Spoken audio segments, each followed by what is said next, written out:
Can y'all hear me out there? Can y'all hear me? Okay. We are back with time for tea, and today it's going to be a little bit different because we are on Facebook as well as YouTube. So you know what that means when we're on Facebook. We can't play no music, but that's okay. That's okay. That's okay. So hit the like button on your way in, subscribe to the YouTube channel. And let me just get my information scrolling across the screen. So you can keep the show on by sending Super Chat, Venmo, PayPal. And we got our tea here. I'm going to show it to y'all in a second. Join my group on Facebook, Foodiegang fan page. So we got our tea here. Ooh, got my tea here.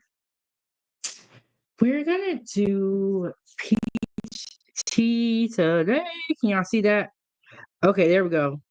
We're gonna do peach tea today, and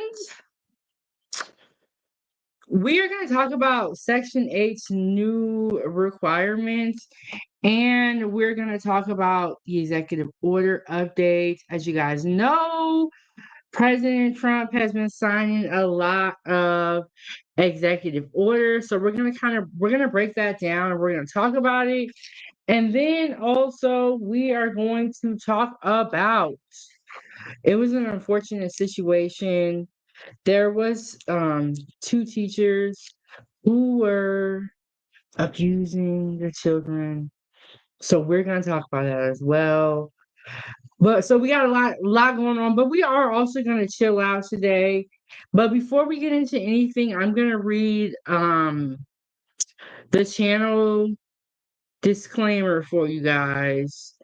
And we're gonna get that out of the way.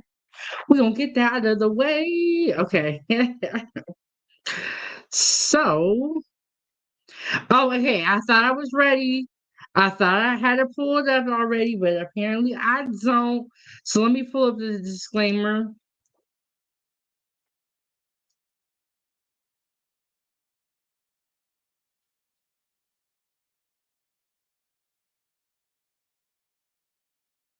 Okay. Here we go with the disclaimer. Welcome to 907 Good Eats Kitchen Talk with Chef Big Bank. Please note that the information provided on this channel, including commentary and discussions, is for informational, educational, entertainment purposes only. Comments and opinions expressed are those of the individuals and not those of 907 Good Eats. While we strive to provide accurate and up-to-date information, we cannot guarantee its completeness, reliability, or accuracy.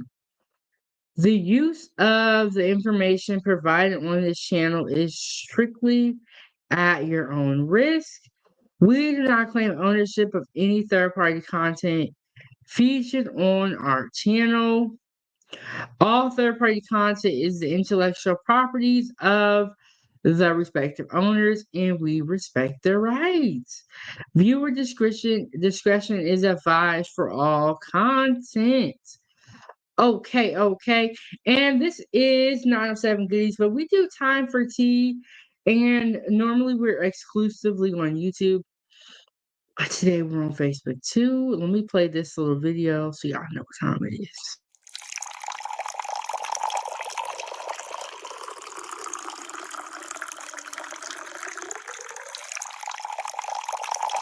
Please hold for a very important message.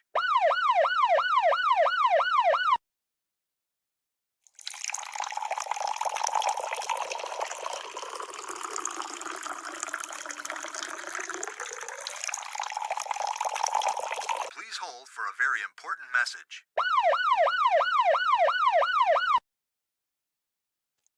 I just realized that I did not grab a spoon. It's like no matter how much you prepare, how much you get everything ready, you always gonna forget something. So we got our tea right here. We're gonna let that sit and let it do its thing. Okay, so when some people drink tea, they like to steep the tea bag the whole time. For me, I only like the tea bag to sit in there for like 3 to 5 minutes because I feel like the tea starts tasting kind of weird. But everybody's different. Everybody is different. Okay, yeah. Ooh, the first thing I'm gonna do, I'm gonna take you guys into the Facebook food group, and we are gonna look at some of the because we eating over there. Let me get that pulled up for y'all.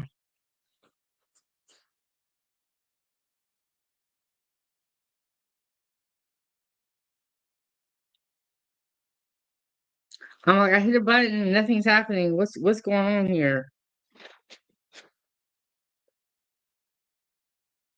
Okay, my computer is going super, super slow today.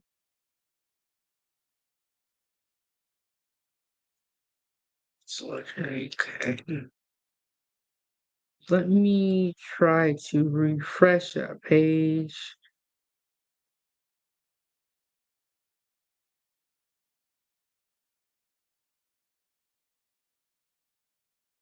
Okay, here we go.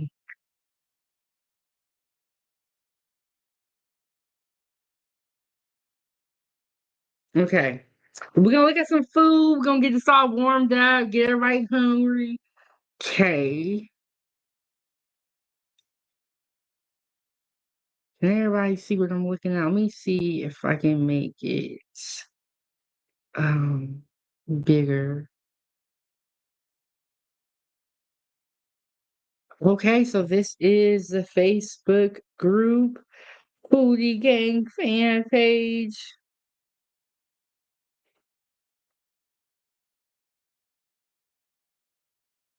We just recently celebrated 3,000 members, and for this, I made these shrimp foil packs. They were really, really good, and I was talking about them with my sister the other day. Let me show y'all the picture. I was talking about them with my sister the other day, and she was like, "Are you gonna make them again?" Okay, here they go. And if you are tapped into the YouTube channel, you were here when we made these.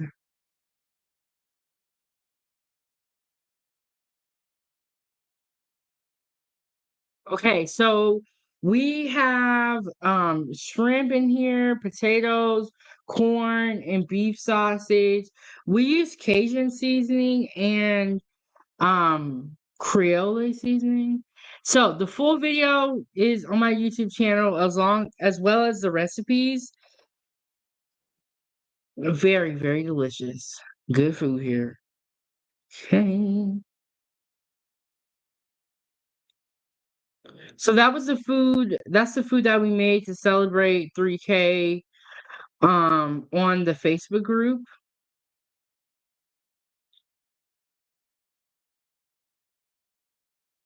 Hello, food Okay, time. We're having some salad with Thousand Island dressing, corned beef with vegetables from my garden, leftover quinoa that I had mixed with rice tri-tip, and omelette with olives. For dessert, we're having some tropical fruit, organic green tea, and aloe vera juice. Yummy, yummy. Let's eat, foodies. Hello, foodie she got a followers.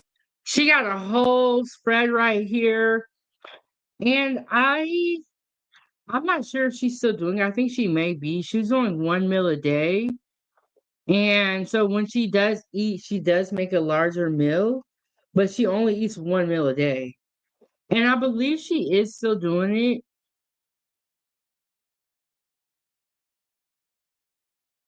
Okay, Chef Shirley, and shout out to Chef Shirley. We had her on the platform before.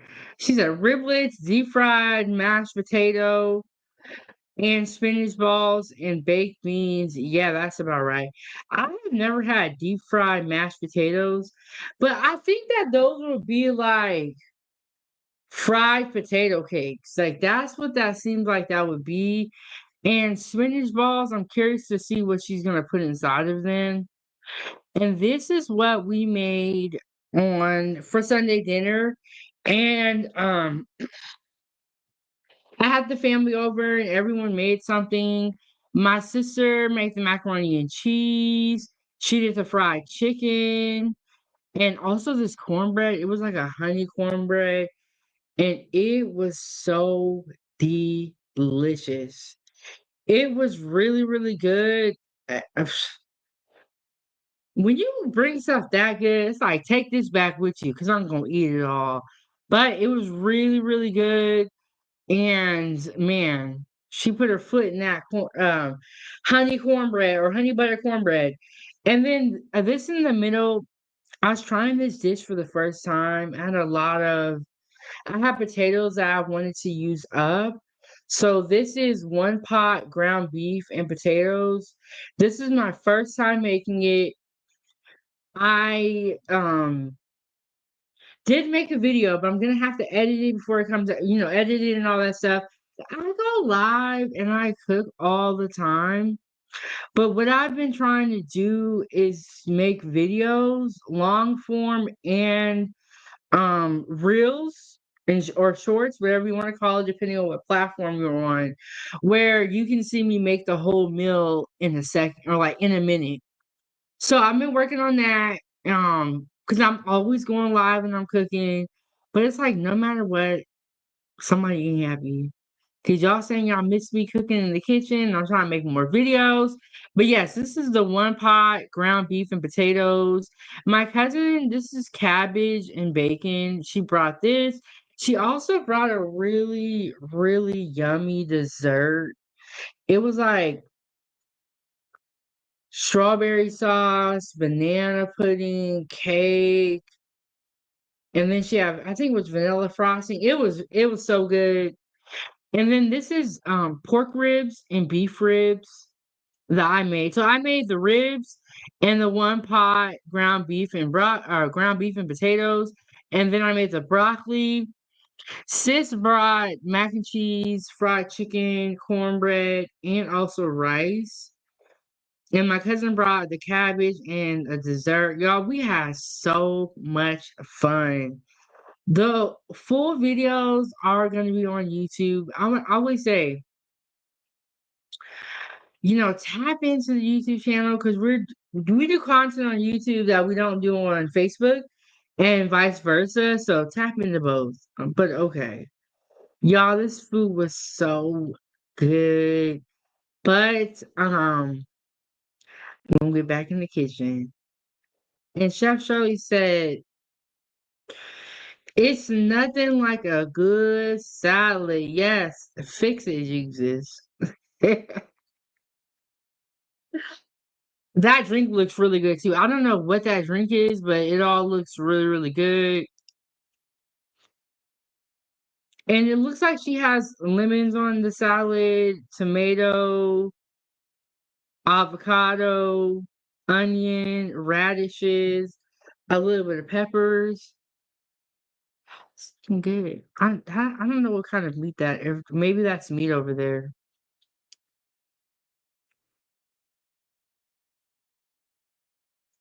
And I was just talking about cabbage.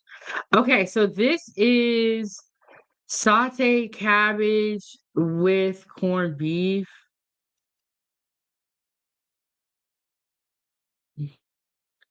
This is why I be saying join the group. We eat some good food. Okay, good food.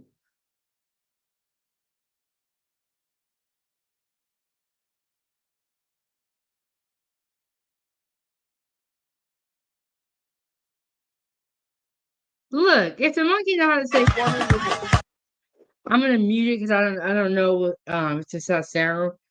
Wow, so she gave the monkey some food and he said thank you and like shook her hand. Looks like some popcorn. Oh, that's cute.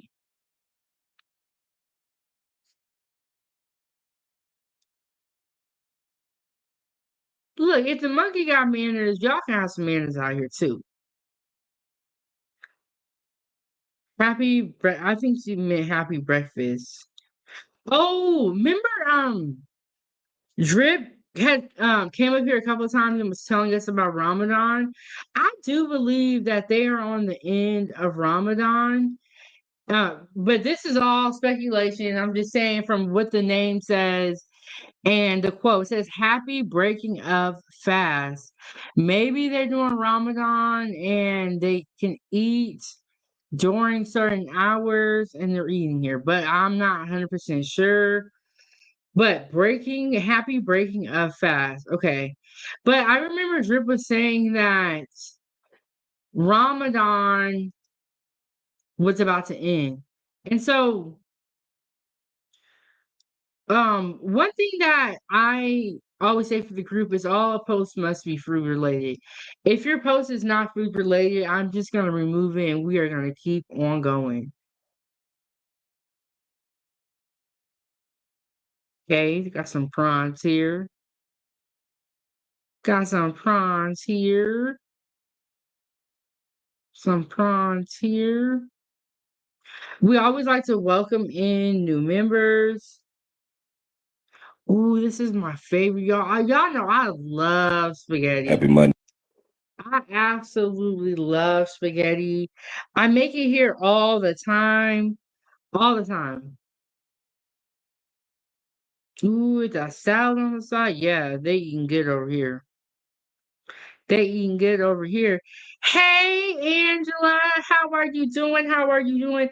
We are just looking at some food before we hop into the content and we get started and all that stuff.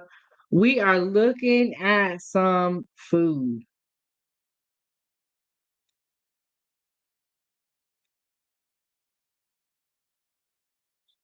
This woman makes the most amazing food.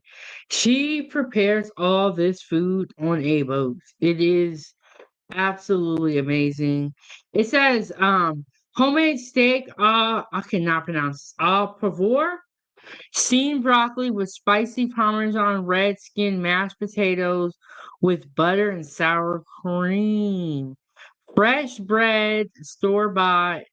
My dipping oil in a thick Caesar parm dressing I whipped up. She makes all this food on a boat. It is amazing. And I did an interview with her on 907 Good Eats, and Nicole is an amazing woman. And she actually showed us the boat and she showed us everything, y'all. And y'all know I'm nosy, so I got so many questions. Like, I have never in my life cooked before on a boat. So that the thought that she's making all that food on a boat is just amazing. Okay, y'all. And y'all know I have so much content over we're almost gonna be at 700 videos. So I'm gonna post that link with that where I interviewed Nicole. I'm sorry, I was reading the comment. Okay, Sam Hawkins said yes. During Ramadan, you can eat from dark until daylight. Yes, he is not here now, but he will probably pop up. The Drip King he was also fasting for Ramadan. And he also participates in Ramadan. And I remember he was telling me like certain hours of the day they can eat. So I think what that post meant is that it was the breaking of the fast and they can eat. And one thing that he was saying also was like when they eat during Ramadan, it's supposed to be when they eat during the fast, when they're breaking the fast, it's supposed to be light food and not nothing too heavy, is what he was saying. This is the interview that I did with Nicole. And like I said, she lives on a boat. She makes amazing food, great content, not content, great food content creator. She probably doesn't even feel like she's creating content because she is just cooking.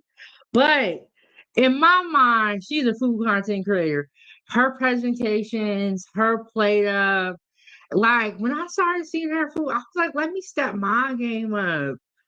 Just amazing. And then I like how she makes everything. I like all her sauces and stuff. She will make them from scratch. And I feel like that's something that we overlook. You know, we go to the store, we'll go buy a sauce and all that stuff. But she is literally making all her stuff from scratch. So if you're on Facebook, join the group. The amazing content creators in here, amazing foodies.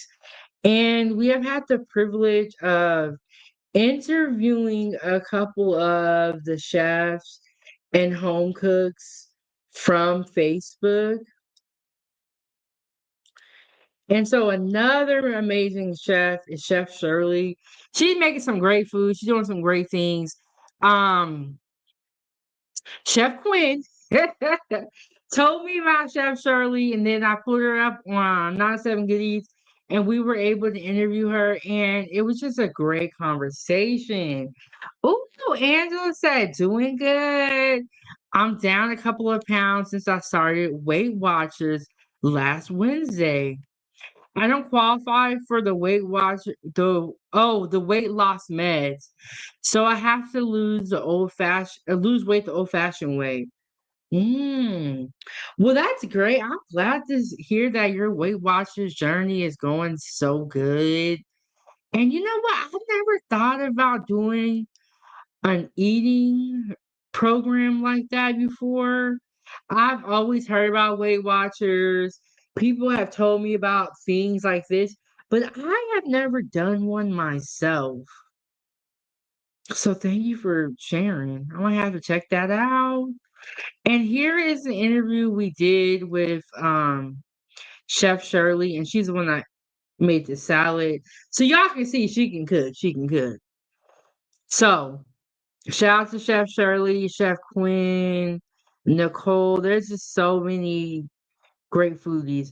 And this woman, she loved cooking for her husband, which I think is just so sweet.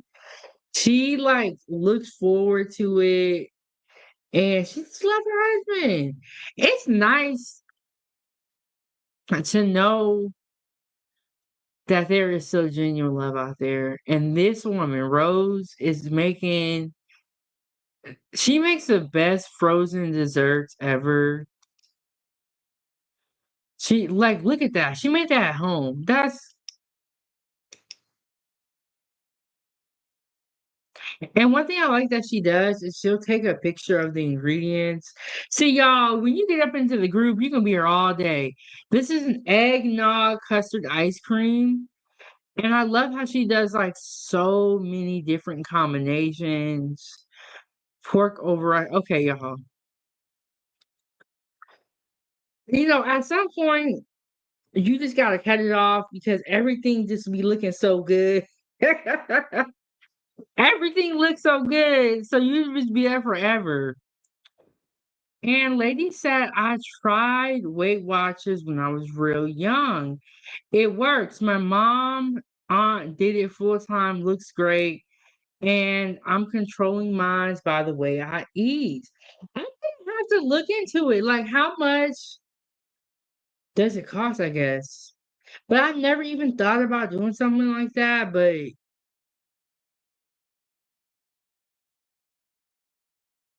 oh, lady said, keep up the good work, and when you graduate from Weight Watchers, you will know how to control it by yourself. That's a good point, lady, that you bring up. Is like you can start with the Weight Watchers, take that, and then learn, and then take that into all your eating. You need to try this. And shout out to the lady always in the building. Okay. I want to show y'all this. Okay, so I also released pre-recorded content on my YouTube channel today. Make sure y'all check it out. Make sure y'all check it out. I do want to show y'all this one video. I am going to drop the link if anybody wants to come up. You gotta come up from the YouTube side of things. But we just gonna chill out today. We're gonna chill out. I got a couple hours. We gonna chill out today and all that stuff. So let me get that link. Okay, so I dropped some pre-recorded content on my YouTube channel. Did some reaction videos, and I showed you guys. I did a short of the mukbang that I did.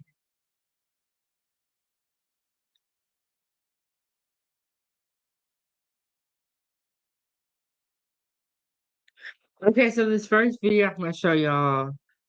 Y'all, we well, I want to get y'all opinion. I want to see what y'all think.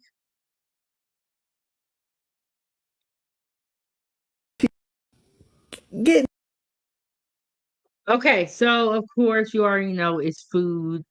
Hold on, y'all. Let me.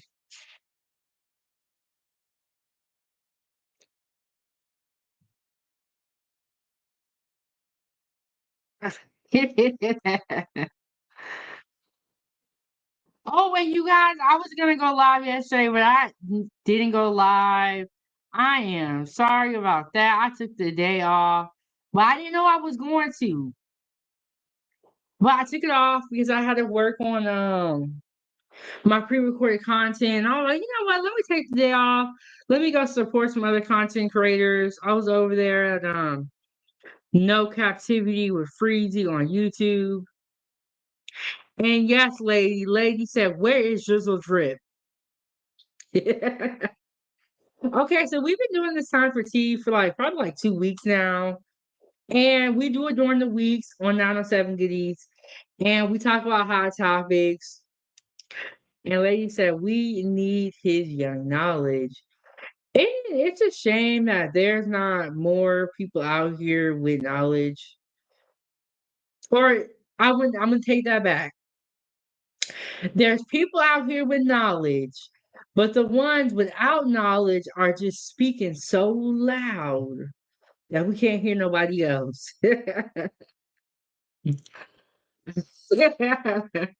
And yes, lady, if we talk about him, he gonna come into existence. I agree with that. I agree with that. And G Honda, what's going on, G Honda? Man, shout out to G Honda. G Honda be pulling up and he be coming with recipes. That's how y'all need to come here with some recipes. Lady has given me some content ideas, and Lady is a part of the channel, okay? Lady has done her contribution. But shout out to G Honda. Let me drop the link. Well, the link, if you want to join G Honda, is pinned if you got time. But G Honda gave me this recipe for slap yo mama shrimp spaghetti. And he gave me this recipe, and I didn't really think nothing of it. I was like, okay, might be all right. Bro, this pasta was so good. I was literally surprised. Not saying that I thought you couldn't cook, Gihanna. I ain't saying that. And Gihanna said, good cooking, no onions. Yes, Gihanna don't do no onions. But he gave me this recipe and it was so delicious. And I have never cooked with banana peppers, but for this recipe, I tried it for the first time and it was so good. So here is the video, the recipe. I'm gonna have to make a short of this pasta. And man, this pasta was so good, I didn't even want to share it with nobody. That's how you know it's real when you don't want to share it with nobody. Okay, here it is the pasta. The full video is gonna be on my YouTube channel. Slap Yo Mama Shrimp Spaghetti. The name ain't lying. Ain't lying. And y'all make sure y'all subscribe to Gihanna's YouTube channel. We gotta support each other. We gotta support each other. And look, if y'all know lady, one thing you know you should know about her is she don't like these ads.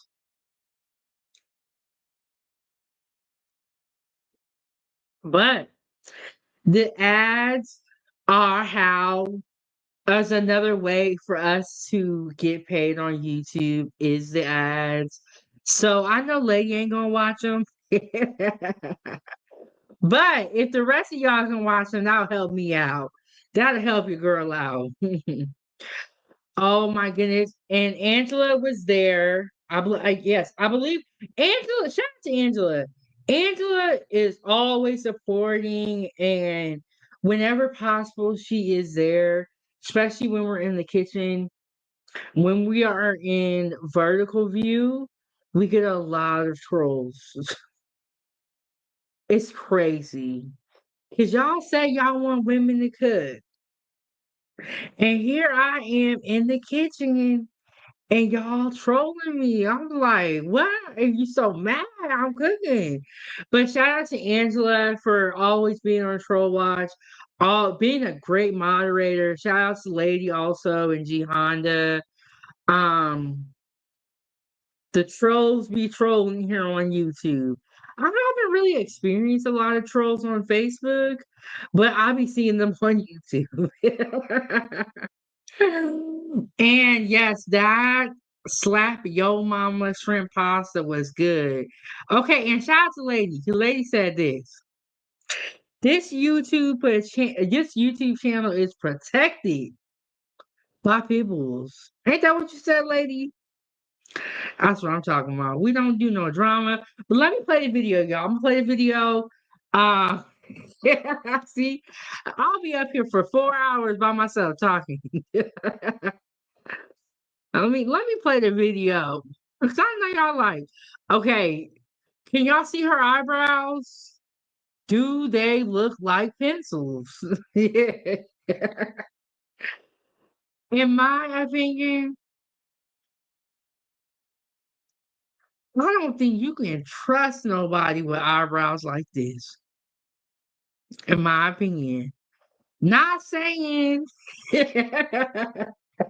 not saying that she's not a trustworthy woman. But I don't know. And thank you so much, lady. I love y'all too. And I'll be looking forward to coming here. And a lot of people don't really understand the YouTube channel, why I be doing what I'm doing. That's okay. Cause me and the Foodie Gang know what's going on. They be like, every time I come on here, you up here talking. Yeah. Yeah, I'm talking. Okay, but let's play this video. Okay, so she's eating a red onion boil with cheese and sausage. You know, if you guys have heard of these onion boils, they seem like they did go viral. And I do like onions, G Honda. So maybe I should do this. Into this cheesy onion. A purple cheesy onion boil with a long juicy sausage and also 2 little mini onions. OMG!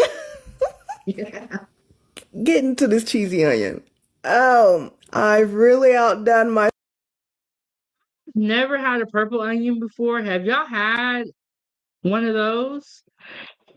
And the lady said if I wasn't feeling well, I'll join in and my voice changes, so it's where we at right now, sis. Lady, take your time, no pressure. Do what feels best for you. You just being in a chat honestly is enough. And every time I see you, I'm happy to see your name. And I know you're gonna talk about these ads. And Lady is the only person that can come on this channel and check me.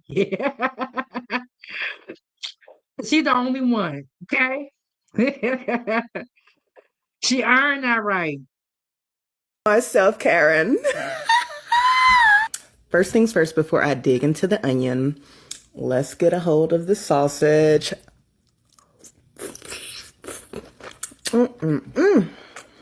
Oh, yeah. Let's get some of the cheese out of that.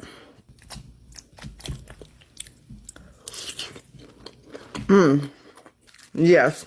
Let's take a blast to the past real quick and let me show you a little bit of the process of me making this amazing meal. Oh, okay, purple onion. Okay, we call that a red onion. And I think in the kitchen they call it red onions. But now that she showed it, I know what she's talking about. But do y'all see her eyebrows? Crazy. Okay, so she said purple onions, but they call them red onions, I believe, but it's weird because they are purple. Strange. I don't know.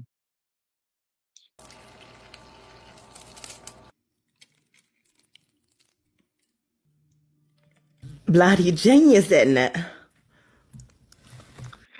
That was really easy to make, and we should do one of these because I always have onions.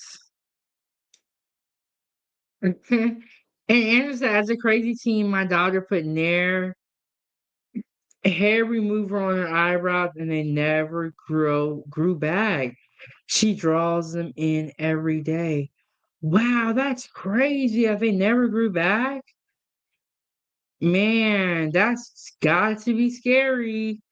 Okay, so for me, for my eyebrows, I do fill them in with like an eyebrow pin, but she got check marks or she got lines. She got lines.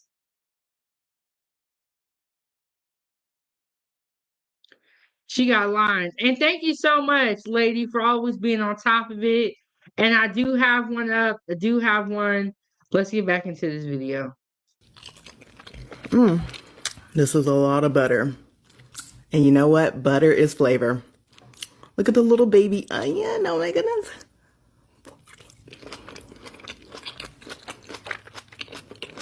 Let's see what this red onion is giving. Let's take this outer skin off. I don't think that's going to be edible. I'm not even going to try to eat it. Why am I lying? Sounds like paper. Okay. Let her blossom. Oh, beautiful. This probably won't be so flavorful because we don't have any seasonings on it, but let's still try it. Jihan, this is for you. Okay, so Angela said, let's try that onion boil recipe. You know what? I have a ton of onions.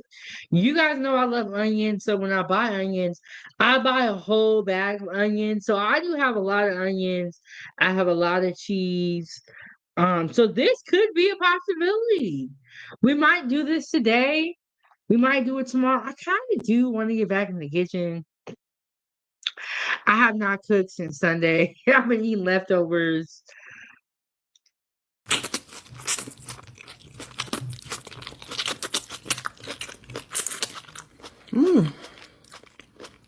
I'm feeling so healthy right now. Cheers, peers.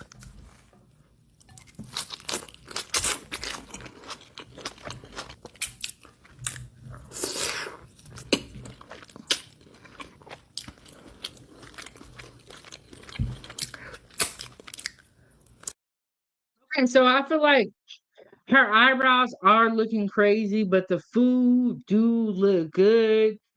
And I kind of do want to try this onion boil because I've been seeing a lot of videos, hearing a lot about it, but I never thought of doing it myself.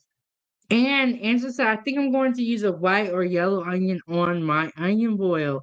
I bought a bag of white onions, and so I have a lot of onions. I normally get yellow onions, but I was like, I want to do something different. Or I want to try something different. So I got white onions when I went to the store last. And when I was younger, we used to like eat a lot of the same foods. So when I go to the store, sometimes I'll just get different ingredients.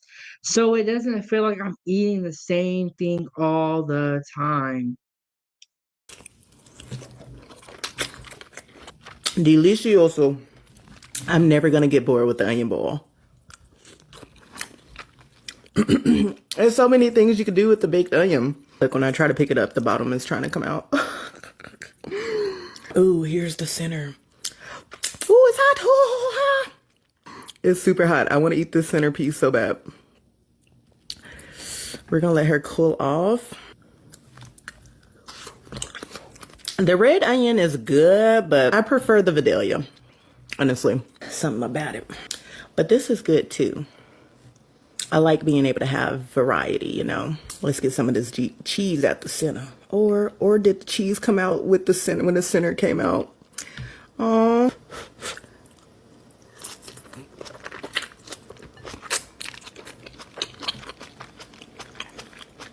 My hand is deflating.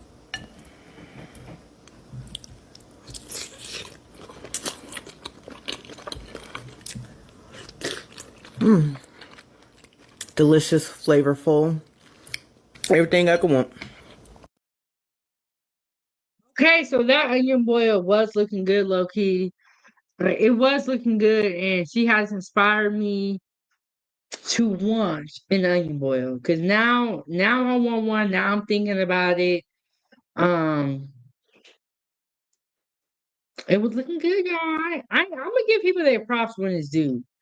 And if you have some food that I think looks good, I'm gonna say it. You know what I'm saying? I don't have a problem supporting other people.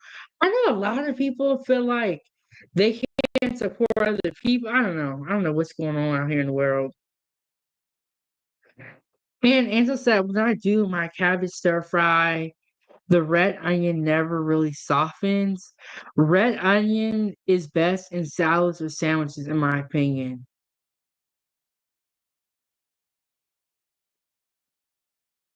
I'm trying to get smooth. But when I used to work the grill and we would always use purple or red onions for the burger bar, and you would see it on the salad bar. We didn't really cook with red onion a lot. We pretty much like would slice them thin and eat them raw on a burger or a sandwich or the salad bar. So I don't cook with red onions. I eat them raw. But they have so many different onion varieties, and I did not know this until I really started working in the kitchen and I was able to try different onion, blends or onion varieties. Okay, so it is time for tea. Let me play this little video real quick.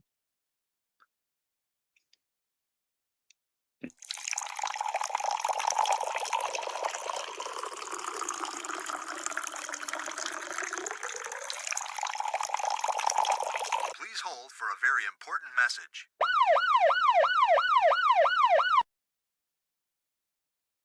All right, y'all, welcome back to Time for Tea. Okay, so we're gonna talk about Section 8's new requirements, executive order update, and teachers abuse autistic children. Now, when we get to that segment, it is going to be hot. It is going to be steamy, you know what I'm saying? So,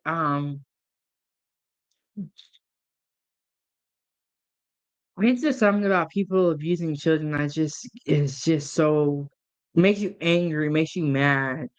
The first thing we're going to talk about is Section 8. I have a couple of videos. I was looking for a news clip to confirm what they are talking about, and I did see one, but I wasn't able to get that video. So let me pull up what I have here, and we're going to talk about it.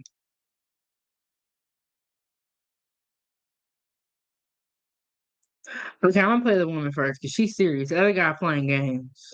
Section 8 waiting list. You should know that since 2021, the Biden and Harris administration prioritized illegal foreign nationals who were unlawfully present in this country. And I believe her on that part because one thing that we can say is that they were able to get housing and services before everyday Americans that have been struggling for years. They were able to come over here and get all the help they needed.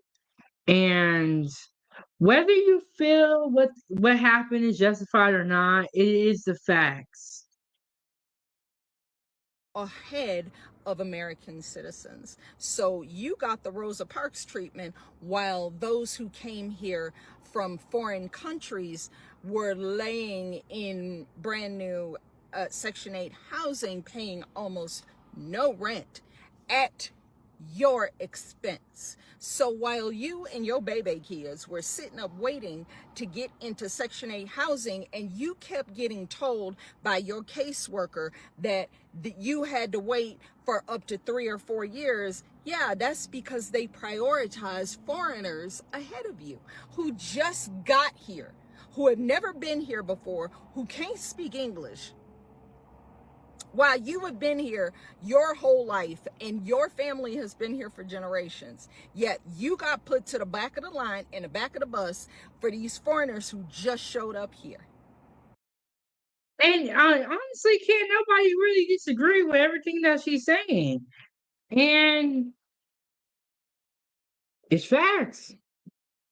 It's facts. But ask yourself, why was they so big on helping this certain or certain group of people and don't want to help everyday people? It's very weird, very strange. That is a fact. You know how I know? Because the new HUD secretary, Scott Turner, who was appointed by President Trump, is in collaboration with the new DHS secretary, Kristi Noem, who was also appointed by Trump.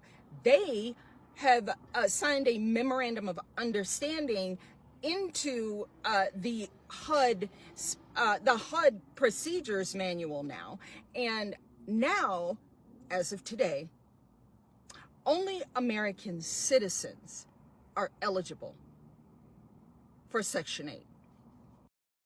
I honestly feel like that's the way it should have been the whole time. I don't know. I don't think that other people should be able to come here and get assistance if what they're saying is true, and if there's not enough money to go around and not enough assistance to give, then it does seem like you should prioritize your people. Now, that's very interesting because foreigners who come here illegally are not eligible for federal aid of any kind. That is law according to, I believe it is the Immigration and Naturalization Act.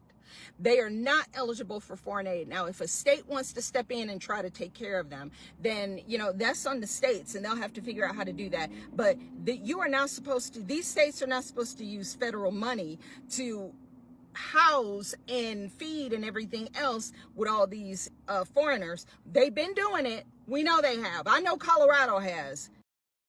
They sure have. They have been stealing our tax money and giving it to other people while they say that we don't have any money to help you guys. You're on your own. But give us, and this is all allegedly, and in my opinion, they was like, but give us your money, we gonna give it to them, but we ain't gonna help you with your money. What it felt like they said. Did y'all get the same type of vibes? And Andrew said that pissed me off when I first got the info regarding this. I'm really glad Trump is changing this. Okay, so some things that Trump is doing or has done or is planning to do, we don't agree with. But some things we do agree with. And it's okay to say, I disagree with this person on this, but I agree with them on this. Like, it's okay if you don't like somebody and all that stuff. But if they do something that you like, it's okay to admit it. This right here seems fair. And this seems fair, and I'm glad that they're doing this. And it's crazy that all these people can come here, hop the fence, and get all this assistance. While there's veterans and people here that are homeless and hungry. Crazy. I was watching this news clip down in Chicago where they were giving the abandoned buildings to illegals and to their families. This woman was like, I was homeless with my 3 kids for months, never received help. This building has been abandoned all this whole time. Why y'all didn't open it up for me and my family? Why are you going to open it up for some people that just got here? But I've been here and I've been homeless this whole time, but you don't want to help me. And I was like, you know what? I get what she's saying. You're gonna help somebody else, but you see your own neighbor down bad, and you have an abandoned building or a building that nobody's in, and you gonna open it up to them. But you saw me out here with my kids, and now you got all this empathy, and you want to help people. Well, where was the help at when it was your neighbor? Y'all, I'm sorry, give me passion. And lady said they know about resources we can't get to. Prime example, the mother in the van with the two deceased kids. The country said the same thing. Make it make sense. How are we helping other people when our own people are homeless, which sometimes can lead to their demise? But you're helping other. It's just so crazy. And it just really makes you think, like, what the heck? What is the incentive? Because there has to be an incentive to help other people besides helping your own people. There has. So, what was the incentive? Is the question.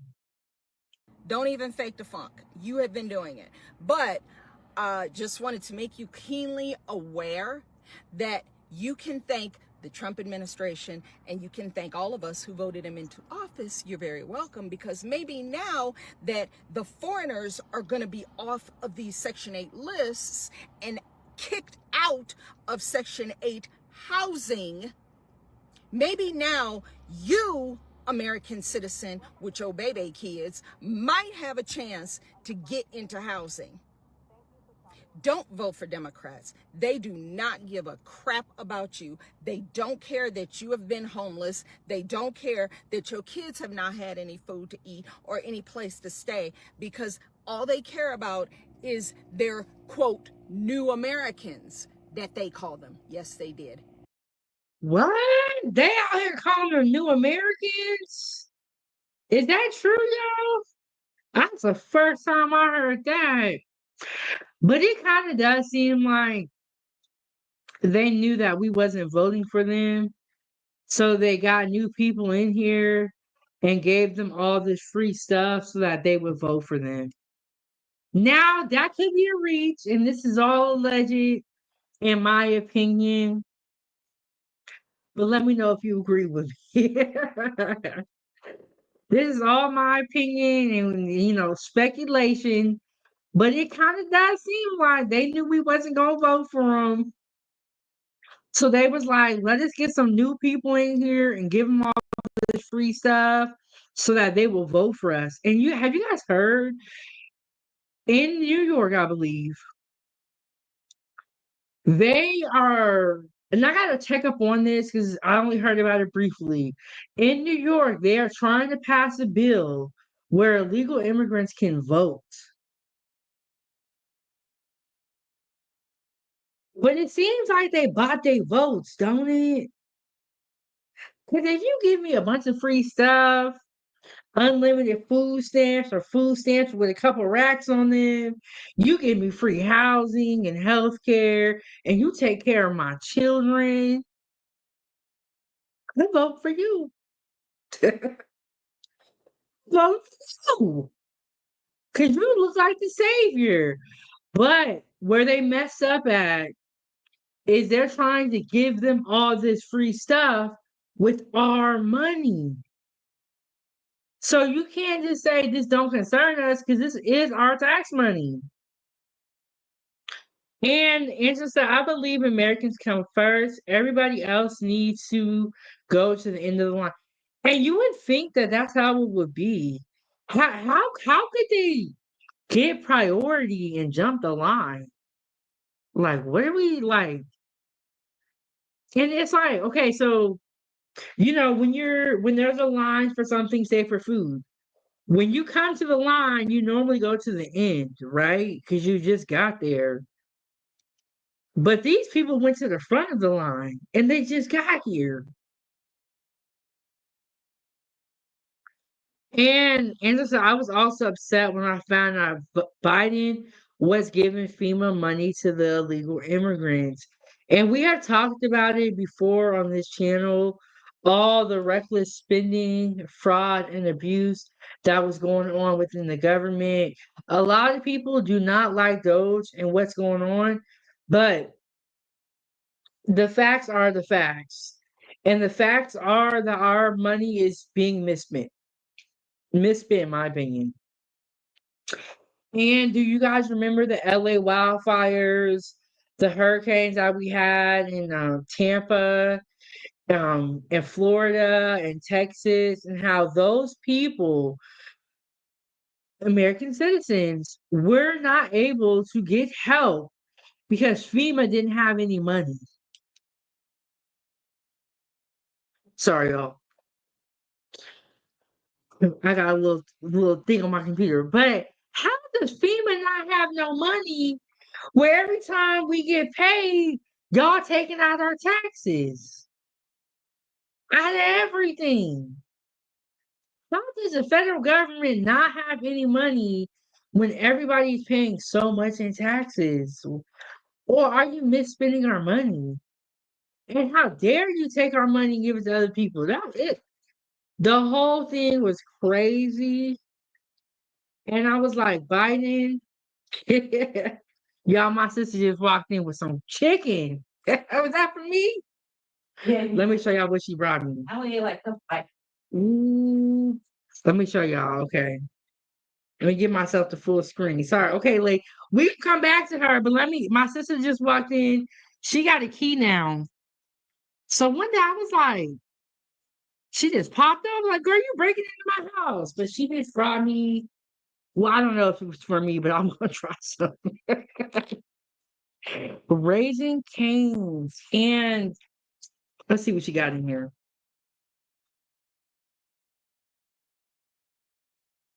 She just brought me Raising Cane's. Let me know if y'all have ever had Raising Cane's. Okay. I have never had Raising Cane's before, but I've heard a lot about it. Let's look in here and see what's left. They got Freedom Stuff fries and Raising Cane's. Ooh, look at that, y'all. Fries here, a little bit of chicken. See, when you come over to my house, this is how you need to come. Bring some food. But y'all, okay, I've been hearing about their sauces and how their sauces are so good. Let me see if I can. I've been hearing about their sauces and how their sauces are so good.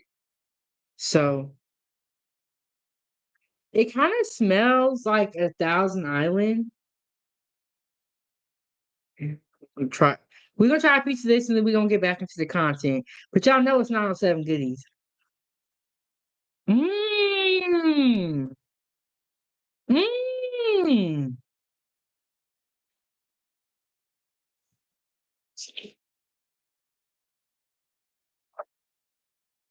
Mmm. This chicken was like,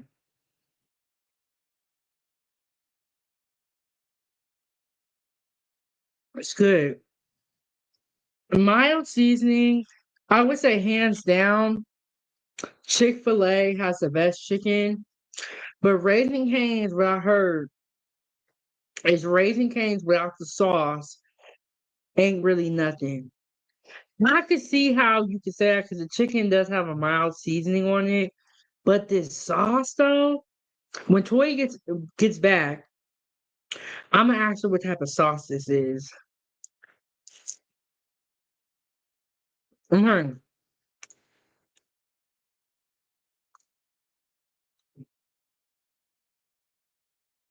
Mm-mm. This right here though.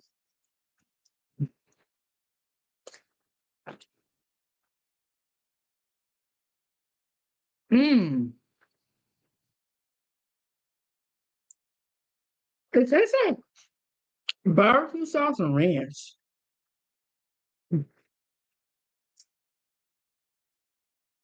And then looks like some coleslaw here. Okay. I did not plan this. But we here now. We here now. Let me see if I can make it bigger. Oh, that's the wrong one. Okay. I was trying to see if I can make it bigger.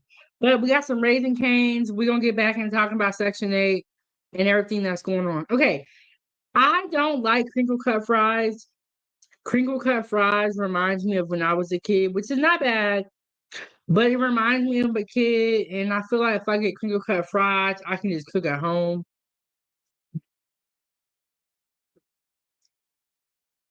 Hi, lady.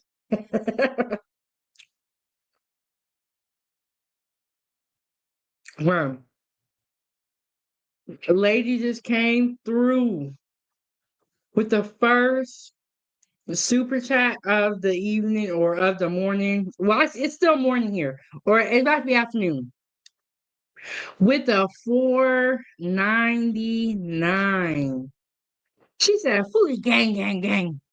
I got pollo and broccoli.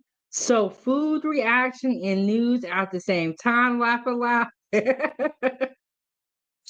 Sis knew what time it was. Don't forget water. I got my water right here. I always tell people, when you're a YouTuber or you live streaming, you talking a lot, you need to have water. I got fresh ice water right before we started here. Okay, y'all. This chicken though, oh, I just found another chicken, a chicken. I think these are chicken tenders. This chicken is, yes, y'all, but this is Raising Cane's live food review. Not playing, but the sis just walked in and she got Raising Cane's. So we tested it out for the first time. And lady, I'm gonna play you the money video. Don't worry, girl. Don't worry. But we got Raising Cane's here. Look at this. And it's still hot. She just got it. Coleslaw, fries, a little bit of bread over here. Got some chicken. And I don't, oh, it says cane sauce on here. But I don't know what type of sauce this is yet, but it's really, really good. Let me get my napkin. I got my water. And yes, thank you so much, lady. Arnett said Raising Cane's, how's their prices? I love crinkle cut fries. Sorry. You know what? I was talking about that mess about these crinkle cut fries, but they all right. And I know I'm not sure, but I'll ask my sister. Mm. So we don't play the money video. I love this shit. Because I could eat on here, I could drink my tea on here, my coffee, and y'all don't care. Here we go.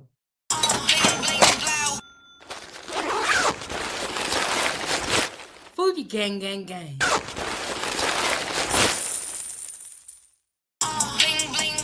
Foodie gang, gang, gang.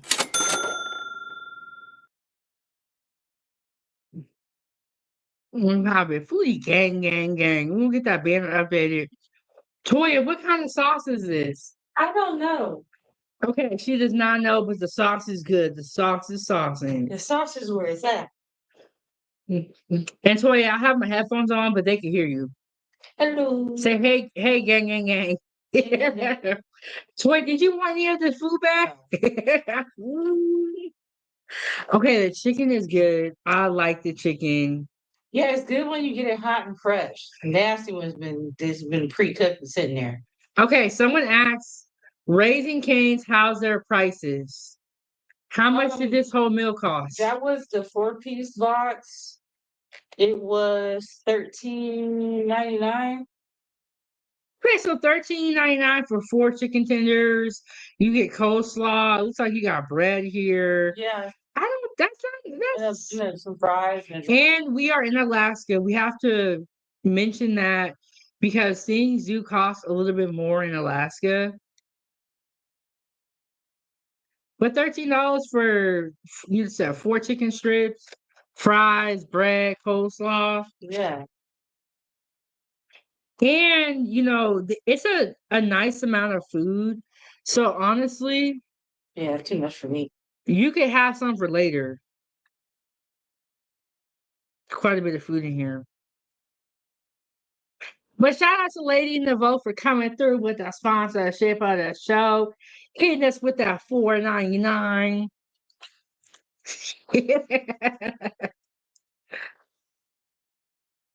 Troy, what's going on? Tell us how your day been. Oh, it's going good. Can't complain. Yo, I never see Toy here this early. I know. I tried to do some orders, didn't work out. I was over here sitting there on Amazon ordering stuff. I had 2 bites of the chicken. I was like, I can't eat this. Okay, so I got that being updated. Shout out to Lady Nevo. And shout out to Toya for coming through and blessing the chef with some food. I was over here doing a live review. I know. I called. And I was like, oh, that's what she doing. And I looked at my YouTube. Oh, she's on live. Let's go over there. And hey, LT, but what's going on? Okay, y'all, I'm sorry. I'm going to get back to the chat. Okay. And yes, lady, we got to keep the stove on. Y'all support the channel. And they said, hey, boo, toys. Yeah, okay, so on Sundays, I'll be having the family over, and we started doing Sunday dinner, and we love it. We absolutely love it. We haven't really been getting together that much, so it's perfect,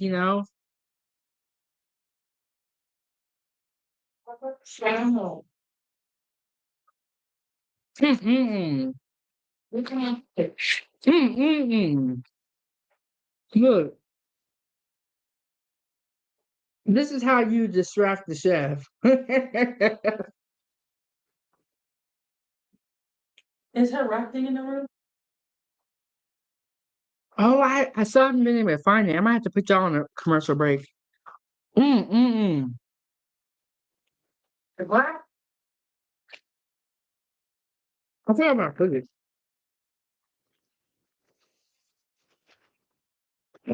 All right, y'all. We're gonna get back to the point. Okay.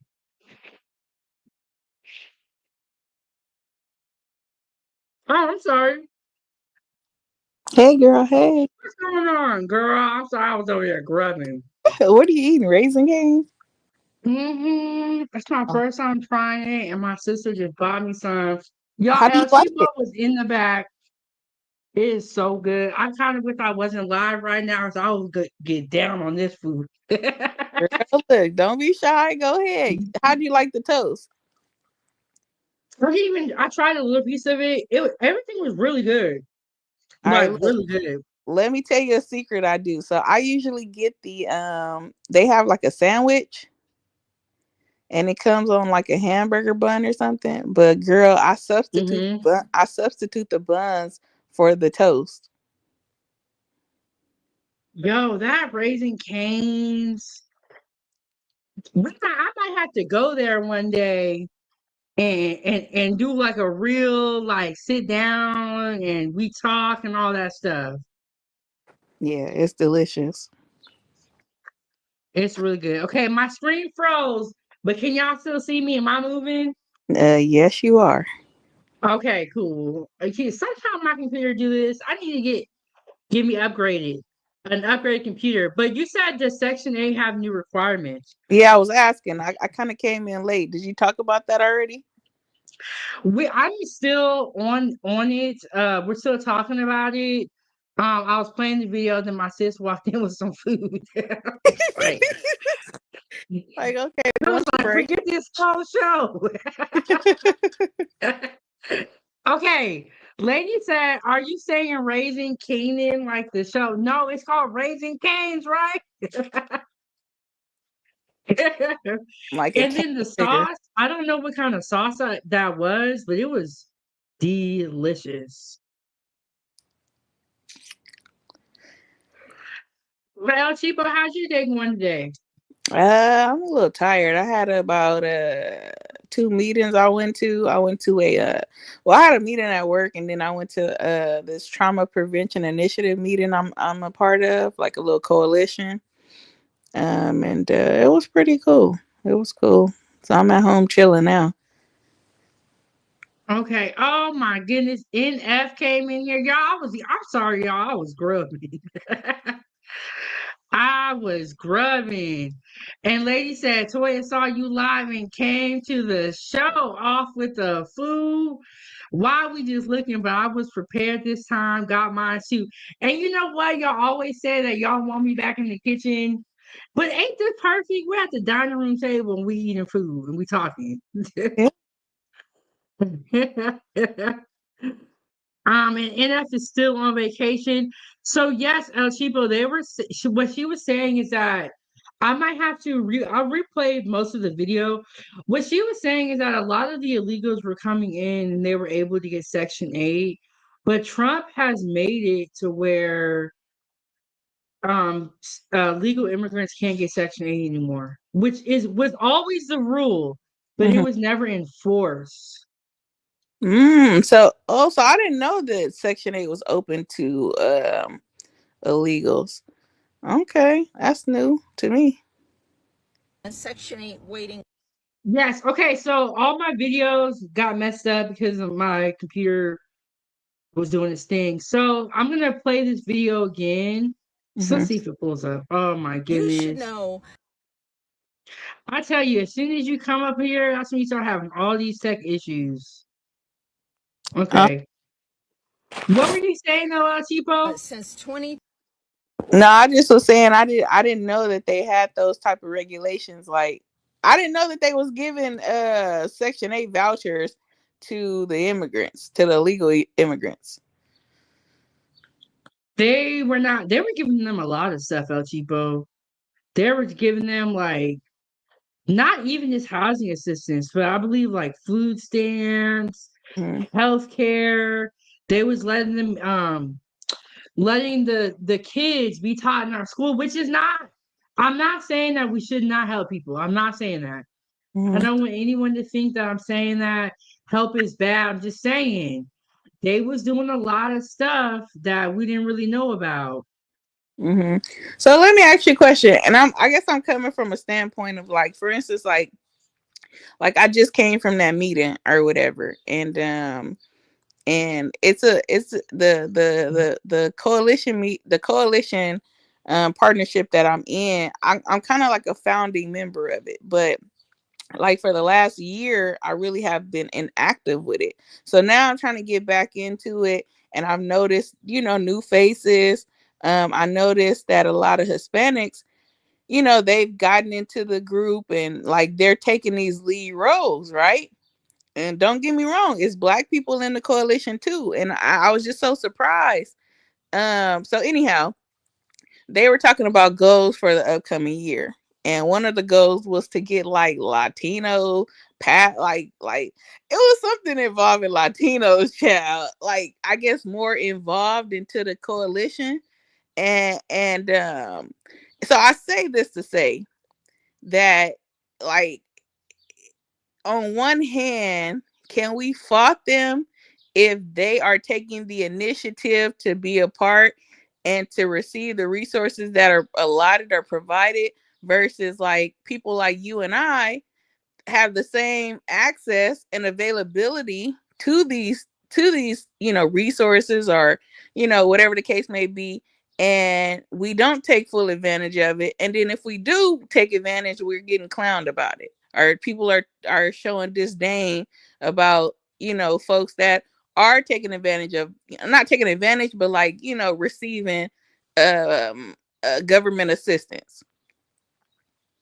Well, that's a really good question, and I don't think that we can fault them at all for taking advantage of any resource. And I also feel like seeing these illegal immigrants, um, put themselves into our society and do so well should encourage a lot of people to get up and get things going.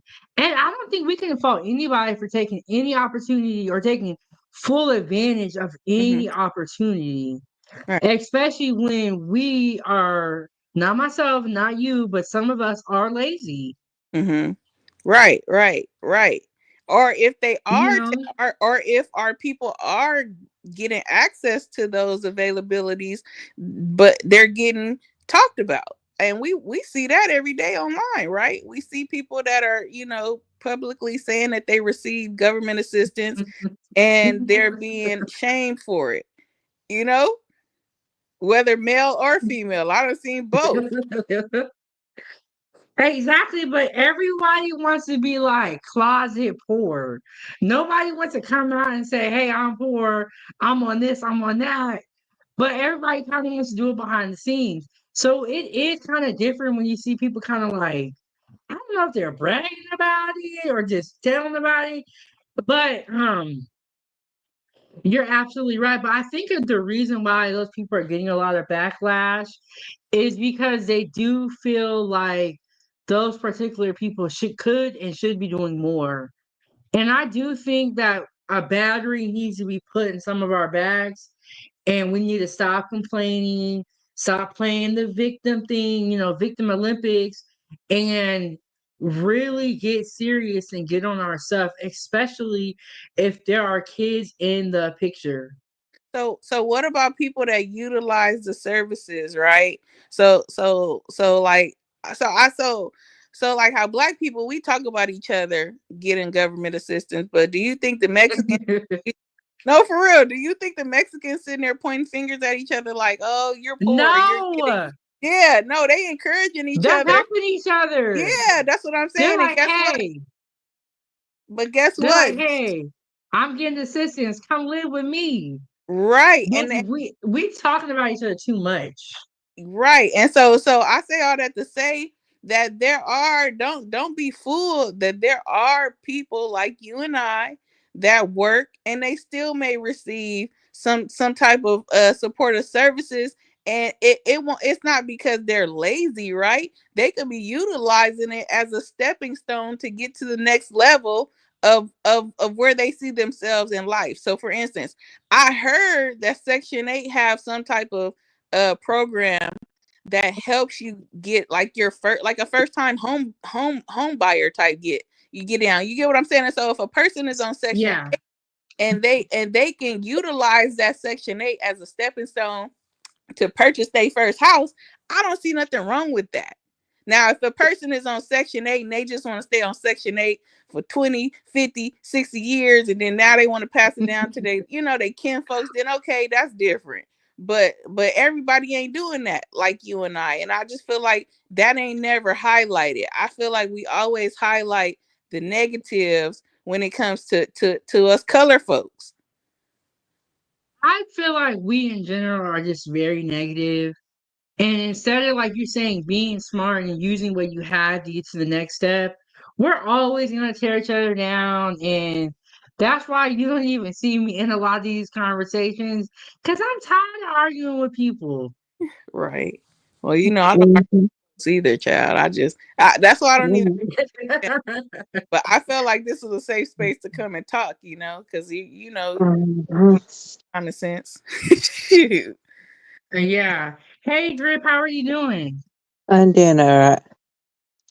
Hey. Um, are you done with Ramadan or is it still going on? No, only 3 more days left now. It's 27 days now. It's day 27, Okay. so basically 3 days to go. Think by Sunday I'll be finished. Okay. So how do you Yeah. feel? Like, has it given you some sort of clarity or like Yeah, spiritual growth? Like, what have you yes. attained?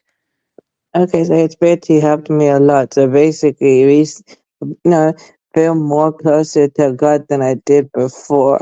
Like basically, like actually recently though, doing it will actually help me, reestablish that I already have in a way I am kind of in a way with God, but I'm saying is though like on a deeper level. So I meant on a deeper level recently on a deeper level. You know, to reconnect and stuff. Yeah, I see. Yeah, because that's at the same time though as well though your life you can do that every day, but the thing is though that your life is basically gonna distract you. Like you can do all the necessary things you need to do while you worship, however, you're still gonna your mind is not properly focused there because you got other things in your mind. Your work you got it, too much things so man.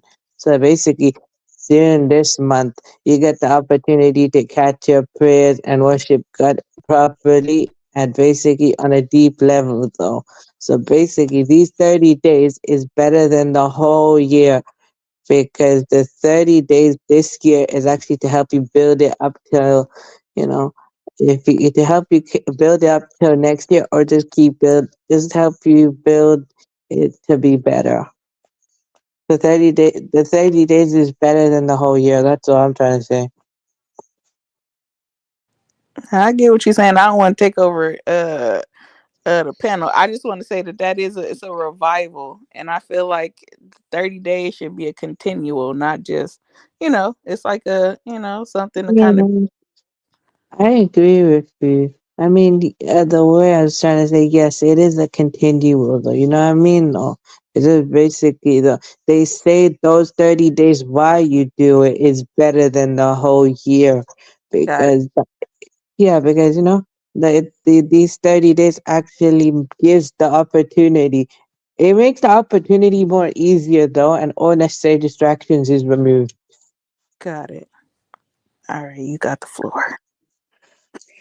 Here's what's sad. Some people take advantage, but a lot of people feel that Black Americans don't deserve any type of assistance. Why is that though? Well, I don't know. It's called evil eye for a reason. Just I think it's other Black people, honestly, tearing other Black people down. I don't even think it's like them versus us. It's us versus us.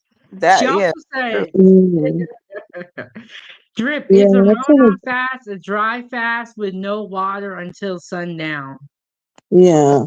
And also, it's to worship God properly. And also, you can finally learn.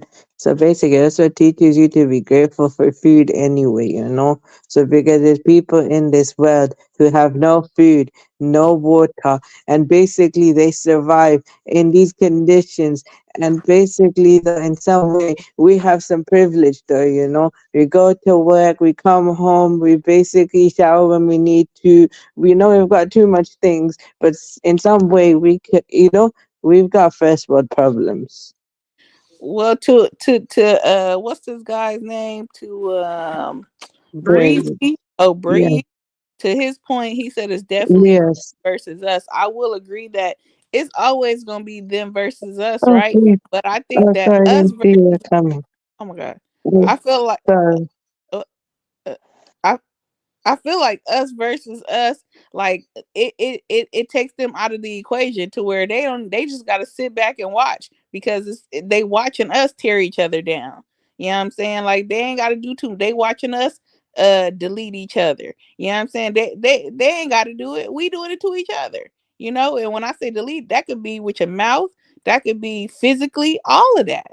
You know, we constantly beat each other down. So I mean, and that's to 907's point. I think Okay, you're hey, right. please, sorry, I didn't notice that you were here, man. Just that for me. Nah, I was just with me. That just recently, got up after passing out. Cause with me, I didn't have much sleep today. Though I didn't have much sleep early in the morning. Though when I first started, though, so when I just, laid down, I just literally passed out, and I caught up on sleep that I needed to. But Okay, what's Well, up? it's that's good. worth I think it. it's a them versus us and also an us versus us. But like El Hmm. Chico said, the us versus us is what's really tearing us down to where we can't even fight them versus us because we're so Facts. at war with each other that it's holding us back to where we can't even Hmm. get in line together and fight them because we're so caught up on us Uh, versus us. Nobody, it's crazy. And we are talking about the world, but we, especially on YouTube, that us versus us. I'll see a 5-hour panel where they're just tearing each other down. How can you even fight them when you already got beat up by your own people? Whether, like as people said, whether that's with your words, physical violence, or just a mindset. We can't even organize and go after them because we are in such chaos. Mm-hmm. I can agree with you though, 'cause that's kind of similar with how, my people are though, because with my people, it's kind of similar as well. In a way, it's not just basically, from the outside, it's also on the inside as well. I know how it is though. That's why sometimes though, with my own people, sometimes though, I don't trust them though. I love them, but I've got trust in them, but at the same time, I don't trust them now. Because I know how they are. And also basically the ones like me who are literally born in Pakistan, sometimes though I don't trust them because just no, because they have a different experience, and also though they don't they don't trust me, and sometimes I don't trust them because they think I'm something different. And also sometimes I know how they behave as well. So also sometimes maybe the whole point is, do you think the only reason we're kind of like that, because deep down inside, most people though actually know, despite being the same people, do you think they just know how it is though in a way? Like, some kind of, you just already know. Like when I didn't know even though it's that. just, El Chipo, you want to read this comment? Can you see the comments? Yes, he said we are a product of this system. They foster a lot of the self-hate, and we've been infiltrated by others who look like us. Hmm. Can you read this one too? I don't ever have any of those problems. So I don't believe in the world we are on our own. Wait, I don't believe in the whole we are our own worst enemy crap. So where are you from, Omega? I'm curious to know what part of the world you he's reside in. in, he's Uh in America as well. He's from He's in America as where? well. No, he's basically from America as well. I'm not too sure. Oh, He okay. can tell you himself. I can't Angela remember Rex which said area though, but he's American as well. Black Americans have internalized a lot of racism. So now we're doing the self-hate and destructive behavior to ourselves. And I agree with that, man, because even on these panels, right? Now, granted, in person, I don't really I mean, these type of conversations are not really being had in person with people I know. But when I'm listening to these folks on panels, like even just the colorism remarks, like, oh, the light skin this, the dark skin that, like, like it's Mm, like how I can we can. how can we even thrive in society when we sitting here arguing about who's better, light skin versus dark? Like it just man, our people, man, It's so you crazy. gotta Like, love aren't them. we all black at the end of the day? Man, but listen, child. And then to Reese's a comment earlier about it's not affecting him. Me and Otipo are not personally affected by this, but we are affected by what we see as Black people as a whole. And even in my real life, I see a lot of the negativity, not on the scale that you see it on YouTube, but I do see a lot of negativity in my real life from our people. And that just could be because of where we grew up, what's going on. But I do think that we are very negative as a people. Oh yeah, yeah. No, I agree that the negativity exists. I just meant like I don't really see people like tripping off like the whole colorism thing. Like it's not. I don't I really. don't see people tripping on baby mamas either. Like, They love or baby mamas, child. yes, they love us single moms. I don't know what y'all talking about on YouTube, but I just let them have it on cheap on drift. Man, we got the same amount of ratchet as everybody else. We all not all black. A bunch of ratchet. And That is funny. And he said lots of those people ain't our people, but if they look like us, then whose people are they? Hey, I got a question. Riaz, what brought you to this space? Like, how did you find this space? Hmm. I mean, that's a very interesting question, though. Yeah. Actually, now probably it's a very long, long Oh, story, but never mind. I can't take you no, over. it's all right. No, it's not that I don't want to tell you. It's just that I'd like to, but it's a very long story, though, so Yeah, I no. don't feel like getting into that. Yeah, it's okay. Well, No, but yeah, either I way, would it's all say right. that you do like rap music, so I Yeah, assume like yeah, I'm that has probably something gonna to do guess with that. it. Yeah. Yes, the answer is you are correct. I do love hip hop stuff. So probably though, when I actually, look at that kind of stuff, maybe though, slowly over time when I kept going kind of led me though. So over time, I'll tell you Okay. Well, what, let's see what this once like. once you get in this space, it's almost like you stuck up in here. Right. mm, All right, let's yeah, see but what I'm space not got talk. confined anywhere. I'm mostly, I go everywhere else. I find a way to basically be outside. I'm not really confined anywhere. I know I see you everywhere, child. All right. So this the lady you were saying was breaking it down? Yes, this is the lady. She's going to talk about HUD Secretary announces no more illegals in Section 8 housing. We played this video, but I'm going to play it again because El Chipo was asking about this. And if you guys can mute your mics while we watch this video, let's Okay. get If into you it. have been on a Section 8 waiting list, you should know that since 2021, the Biden and Harris administration prioritized illegal foreign nationals who were unlawfully present in this country ahead of American citizens. So you got the Rosa Parks treatment while those who came here from foreign countries were laying in brand new Section 8 housing, paying almost no rent at your expense. So while you and your baby kids were sitting up waiting to get into Section 8 housing, and you kept getting told by your caseworker that you had to wait for up to 3 or 4 years, yeah, that's because they prioritize foreigners ahead of you who just got here, who have never been here before, who can't speak English, while you have been here your whole life and your family has been here for generations, yet you got put to the back of the line in the back of the bus for these foreigners who just showed up here. That is a fact. You know how I know? Because the new HUD secretary, Scott Turner, who was appointed by President Trump, is in collaboration with the new DHS secretary, Kristi Noem, who was also appointed by Trump. They have signed a memorandum of understanding into the HUD procedures manual now.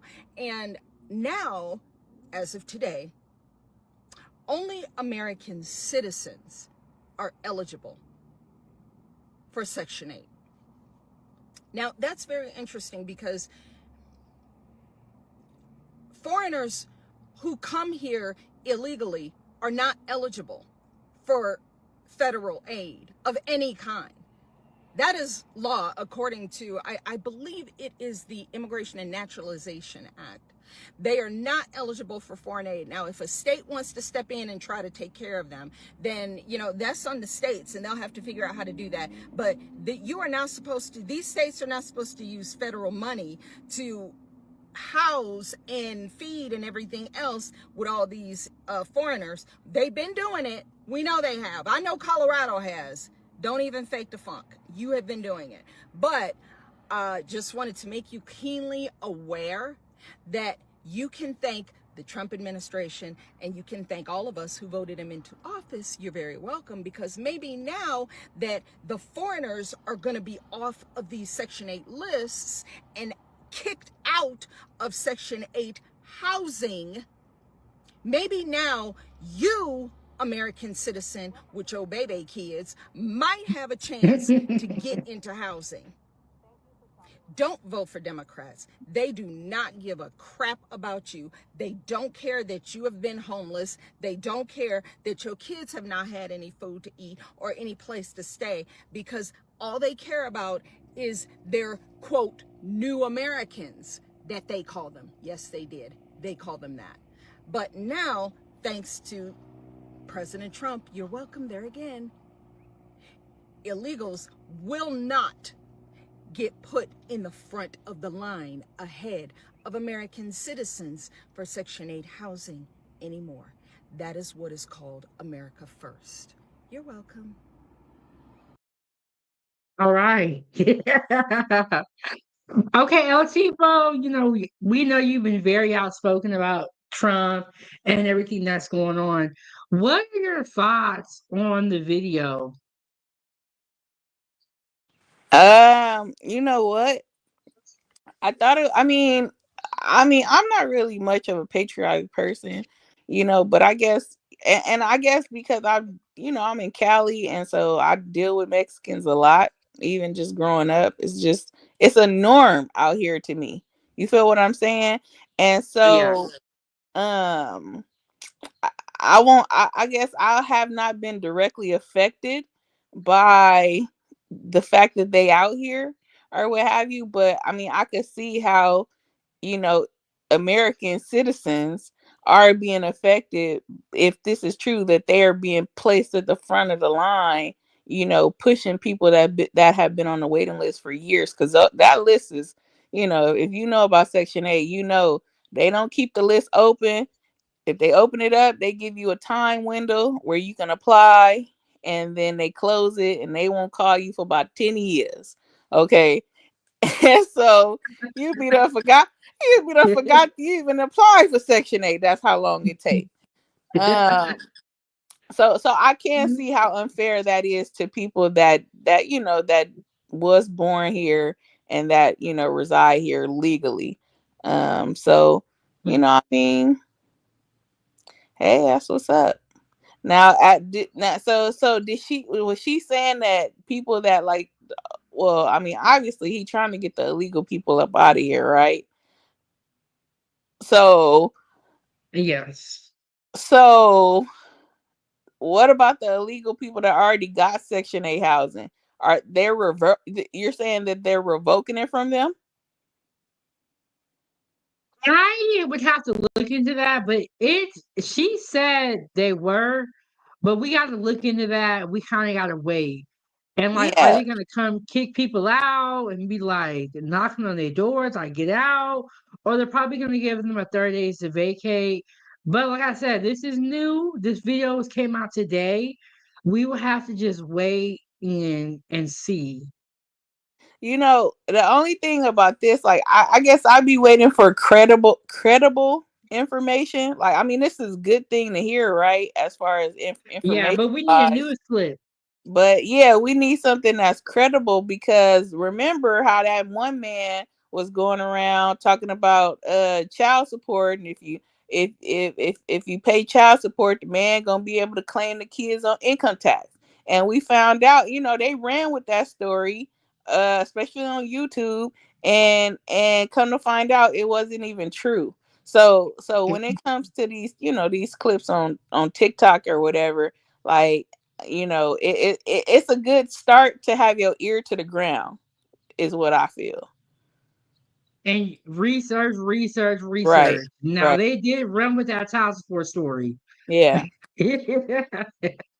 For real. Drip, Drip, what do you think about the video that we just watched?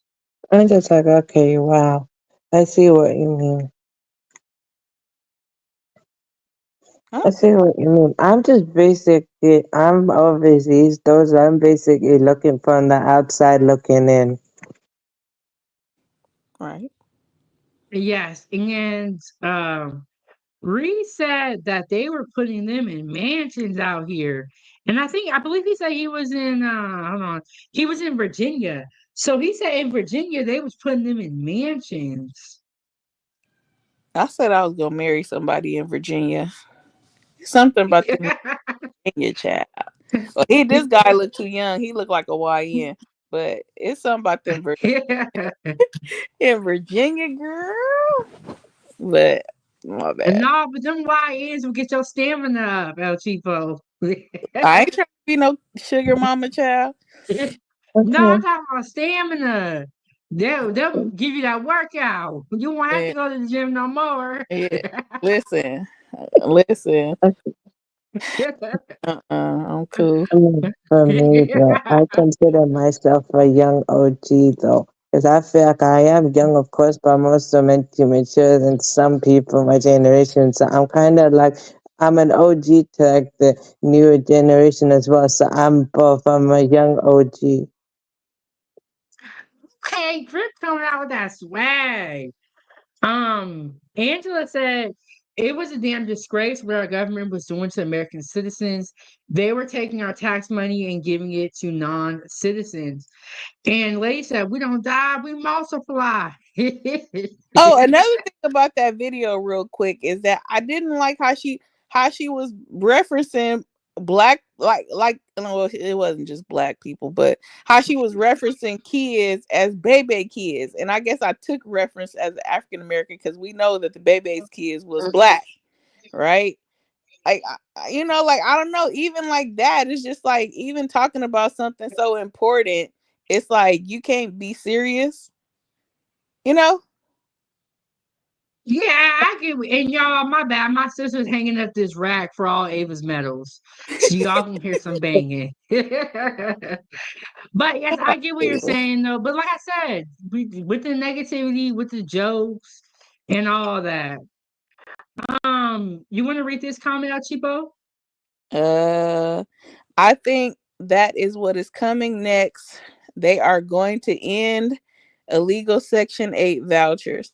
Yeah, so when they end it, Angela, if that happens, then you're gonna have a lot of families that are homeless, and then I guess that's when they're gonna scoop them out the off the streets.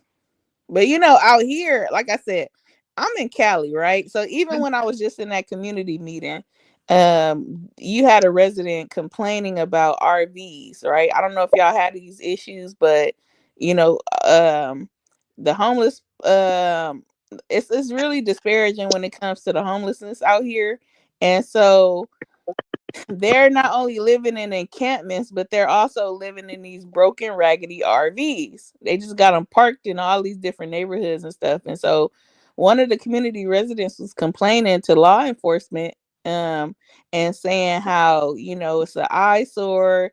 The glass is broken. It's illegal. It's not up. The tags are not up to date. And the cop was pretty much like, "Well, we can't go take their house from them. Like that's where they living at." And it's like, because I guess their hands are kind of tied, in a sense, and so what if the illegal immigrants start flocking into the little RV stuff? And I don't know, I feel like when it's a will there's a way. They gonna be hiding, child. They already I hiding. did not know that about the RVs. Yes, it's bad out here. I mean, they everywhere. Wow. Parked RVs, man. Yeah, and then they have trash around them, and it's ridiculous, for real. There's a lot of like RV camps out here, but it's just like homeless people. Bree said, I just look like a YN, but I am an esteemed gentleman. Am I saying that word right? Yes, Look, Mhm. Bree said he's trying to get picked. yeah. Hey, Breeze, I be yelling at my son about having a hood on, so I don't know, child. No, I don't mind wearing a hood. You know, one time I tell you this. One time when I was wearing my hood, when I was wearing a hoodie, when I put my hood out, my brother literally joked to me, "Am I gonna go out basically to do something?" You know what I mean? Basically, go out and take somebody out. Like basically, that's what he thought. And I was like, whatever. I don't. Wait, look, I'm just dressed like that because it's just fashion, no man. I don't care what people outside think of me. Nobody in my area where I stay. Actually, nobody cares though, actually. Literally in public, nobody actually looks at me. What is he got going on? Nobody cares. Oh, okay, okay. Hey, look, I think somebody said something about ICE, right? Wait, oh yeah, Yeah. ICE is going to pick homeless illegals. Okay, so So let me ask y'all a question. So like have you guys been seeing like these like, little stories going around on Instagram and things of like, when ICE was really going hard and kids were going to school and they were scared because they didn't know if, their parents was gonna get got, and they was gonna be separated. Like, did y'all see those things happening? I think I heard something. I heard that, and then Tom Homan's reply to "We're going to be separated." He was like, "Well, I'll deport your whole family then." Is that what you're talking about, Chipo? That whole situation? Yeah, and then or like one kid wrote a note to his best friend because he was scared that what? He wrote it in a I'm not crazy. laughing at that. I'm laughing at Breeze. Breeze said, "Nope, and I really don't care." Pack your Yeah. box. Y'all don't play games over here, I man. was not laughing at you, Chipo. I'm laughing at Breeze. So none of that move y'all though. Like y'all like it just like y'all just like pack them up and send them home. I mean, Chipo, what do you think we should do? What do you think should happen at this stage in the game? You think we should keep allowing illegal immigrants or allow the ones that are here to stay? What do you think? And the reason why we're talking about illegal immigration is because we're talking about Section 8's alleged new requirements. I'm looking for a news clip. So that's how we got on the subject. But El Chipo, tell us what you think should happen. Uh, I just had a little lady named Miss Juanita. She came and cleaned my house up last Sunday, child.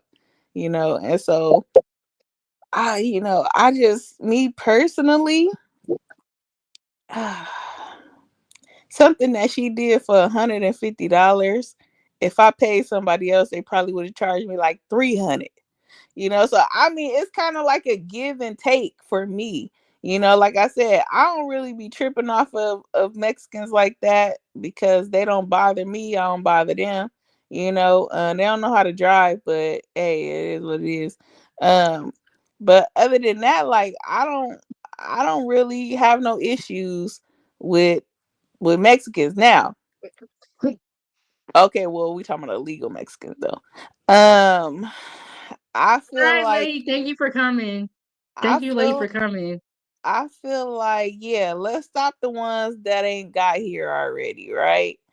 The ones that are here, like, I mean, maybe I don't know, child. I don't It's know. a tricky situation because no matter what, somebody's gonna feel some type of way. But I think me and you are good people and we want to help everybody. Angela, the American citizens who are homeless should come first for assistance in housing. So I work for an organization, my job, and we provide supportive services for people living with HIV, people homeless, veterans. We got all kind of divisions with the nonprofit that I work for, and so I will say is that I do believe that our homeless citizens should come first, right? But believe it or not, if you talk to these homeless people, these individuals that are unhoused and living on the streets, a lot of them don't even want to be housed. That's a whole nother conversation within itself because it has to be some sort of um mental illness to want to live on the street rather than be helped and placed in housing. And so it's not that like because they have resources. There are resources. It's so much money right now, especially in Cali, for the homeless population. But guess what? That it's like you can lead them to the water, but you can't make them drink it. Do you have homelessness going on in Alaska? Oh, a whole bunch. And you're right. Some people are homeless by choice. That is very, very true. And then some people are homeless because they haven't, or they're displaced, they were maybe moving, or their rent went up too high. There are a lot of homeless people out here, and a lot of that is due to the uptick in drugs that we have seen, allegedly. And now, I don't know if there's more drugs, or I don't know what's going on exactly with drugs. But yes, we do have a lot of homeless people in Alaska, So which is so crazy because it's cold here. so what drugs are prevalent out there? Like what's like mostly being used? Like what do you think is the most used drugs? Well, one of the new things that I've been hearing a lot about and seeing a lot of people OD on is fentanyl, the Mm. pills.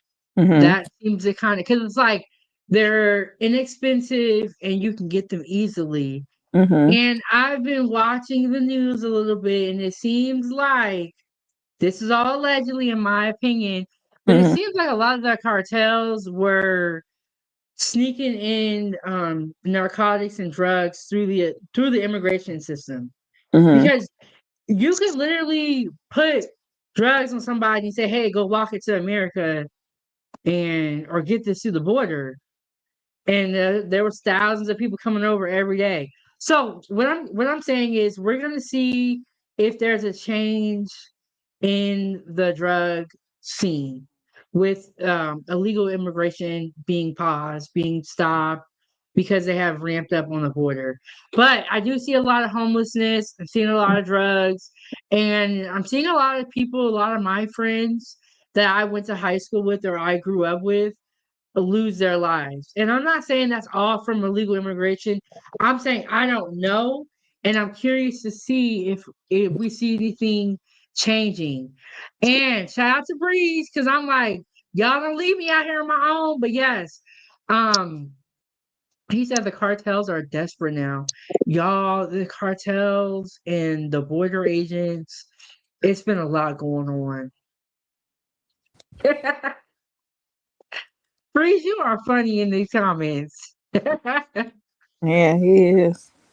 Mhm. Okay, so I have another video about the housing, the Section 8, and I'm still looking for a news because El Chipo is right. Until we see a news article, a credible source report on this story, like the child support law that was kind of fake, we have to hold off too much judgment until we see some more details.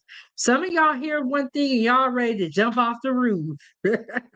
No, that's no. I'm serious. You man. No, for real. My man went. Listen, my family. Folks out here they voted for Kamala or whatever. But when Trump got when Trump got into the office, like people that I knew close to me were just up in a frenzy. Like, they were just like, oh my God, this is about to happen. He said this is gonna happen. This. They were just living in fear. And me, I'm like, man, I refuse to live like that. Like, whatever come is gonna come. You get what I'm saying? Like, I had my mama was Exactly. yeah, my mama was just on edge about every little thing, and I would have to tell her, Mama, look, I don't want to hear about all that. Like, if it happened, we'll figure, when if and when it happens, we'll figure it out. But until then, you can't worry about something that ain't even taking place yet. So, child.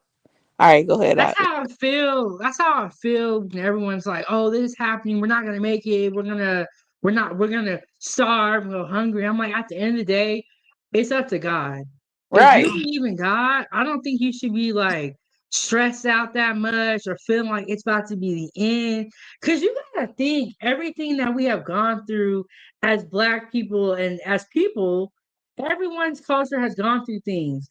Bro, we done been through way worse stuff than this.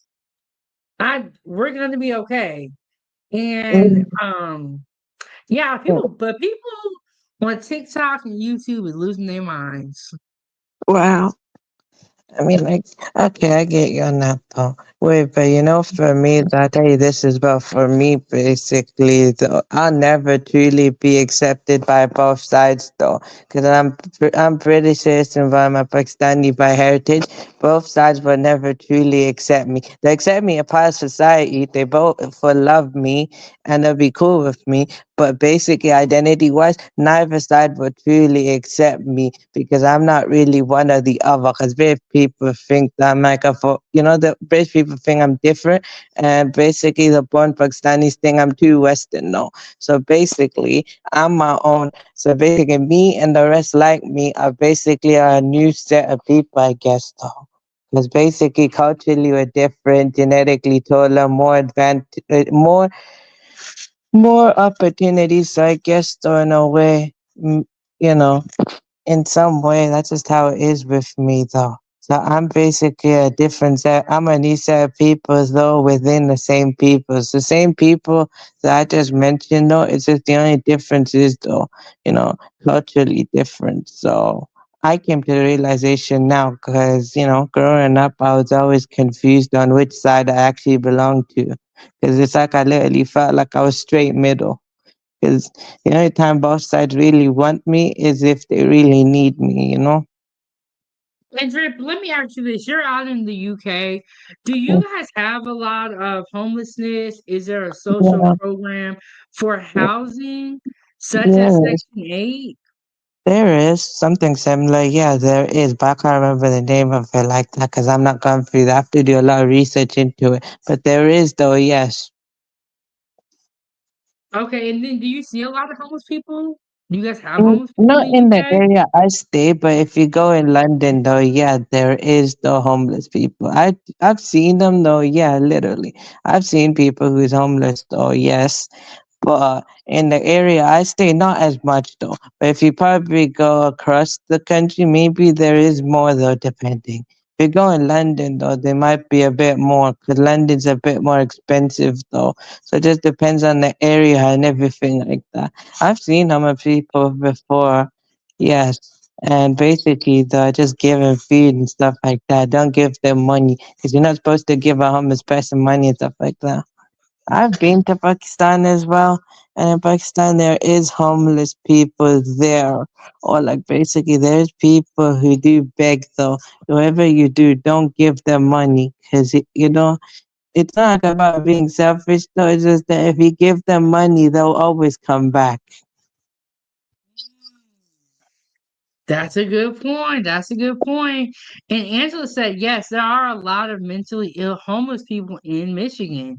A lot of them don't want to drug test or get drug tested. So there is mobile case management and housing for the mentally ill and sobriety. Um, but it's getting crazy. So we're talking about Section 8, how there's new requirements. This guy's gonna tell us a little bit about it. But Breeze is absolutely right. Nobody went through what our ancestors went through, which makes us an exceptional group. We survived slavery, thus having, and I cannot pronounce that word. You are right. We are the only ones that went through that. That is very true. But I feel like now we're seeing a lot of victim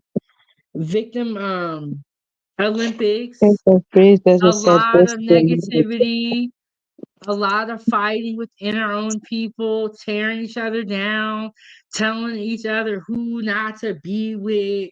Like we are, this is crazy. What were you gonna say, Drip? I was gonna say, Bree said this to me as well. He said the only need you when they want something. Yeah, that is true. So he's basically referring to, but basically he's referring to something I just said about what I or me or basically my people go through. The Pakistanis who are born in the UK, that's what we go through. Because like my dad's similar to me, but it's different. Though. My dad's generation, they're more closer to their parents' culture. My generation is a bit more different though. So basically, though, me and many like me will go through that identity problem because we're too Western, or basically we're not. We're too different though. Because basically culturally too different, and basically we don't know where we fit. If we try claiming one side or the other, both sides, they'll get offended with me though. So that's why it felt like I was in the middle. Only till now I actually realized I'm a unique blend of both of them. And I'm gonna say this, Drip. Our people are like this too. It's not just your people.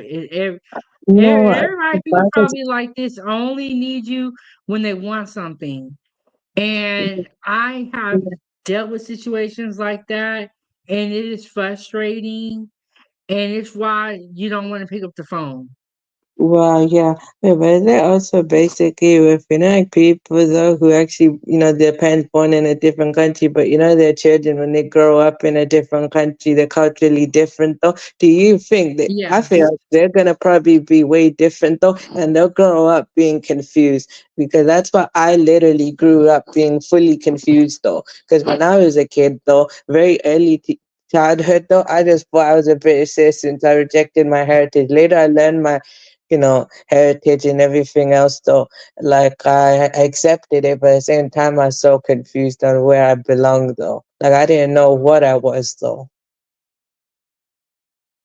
Yes, I definitely see what you're saying. Let us play this video. He's Okay. going to talk. Sorry. He's going to talk about some more changes to Section 8. Trump back in effect, y'all. So we finna give y'all an update on the Section 8. So, like I told the young lady in my inbox, talk about, what about my grandmother? Hey, look, I don't know what's gonna go on with the elderly. All I'm telling you is if you've been on Section 8 for 2 years, you got about 6 to 8 months to get your together and find out something else to do. Them people tired of sitting around letting you folks live up off of them. Then your kids get grown. Goddamn me, you raising them up on Section 8. Now that's all they know. Y'all talk about the Anglo-American people, and y'all know who I'm talking about, but they teach their kids about building credit. They teach their kids about business. They teach their kids about all this. You know what you teach your kids? You know what us as black people teach our kids? How to wear the new Michael Jordans, how to get tattoos, how to get navel rings for the females, how to do all this extra shit. We ain't teaching our kids nothing else for the most part. It's a very small few of us. And then they grow up on housing in Section 8. Bad. Mama's never home because she in the streets because she ain't got to work. She ain't got to work, and if she do, it ain't really nothing. Man, y'all let me know what y'all think in the comments, man. Okay, so he had a lot to say, and like Ashiba said, we're looking for the news clip. This is all allegedly still. It's what they said.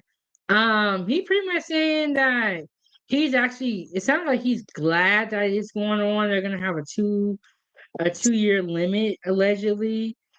He's glad because he's seeing generations being raised on Section 8. And that's what El Cheapo was saying. Um, that's what El Cheapo was saying when she came up. That you see people be on there for 20 plus years. Um, when did you see Bree said his hairline says he's not one of us. Ooh, Bree, this is a touchy subject talking about people's hair.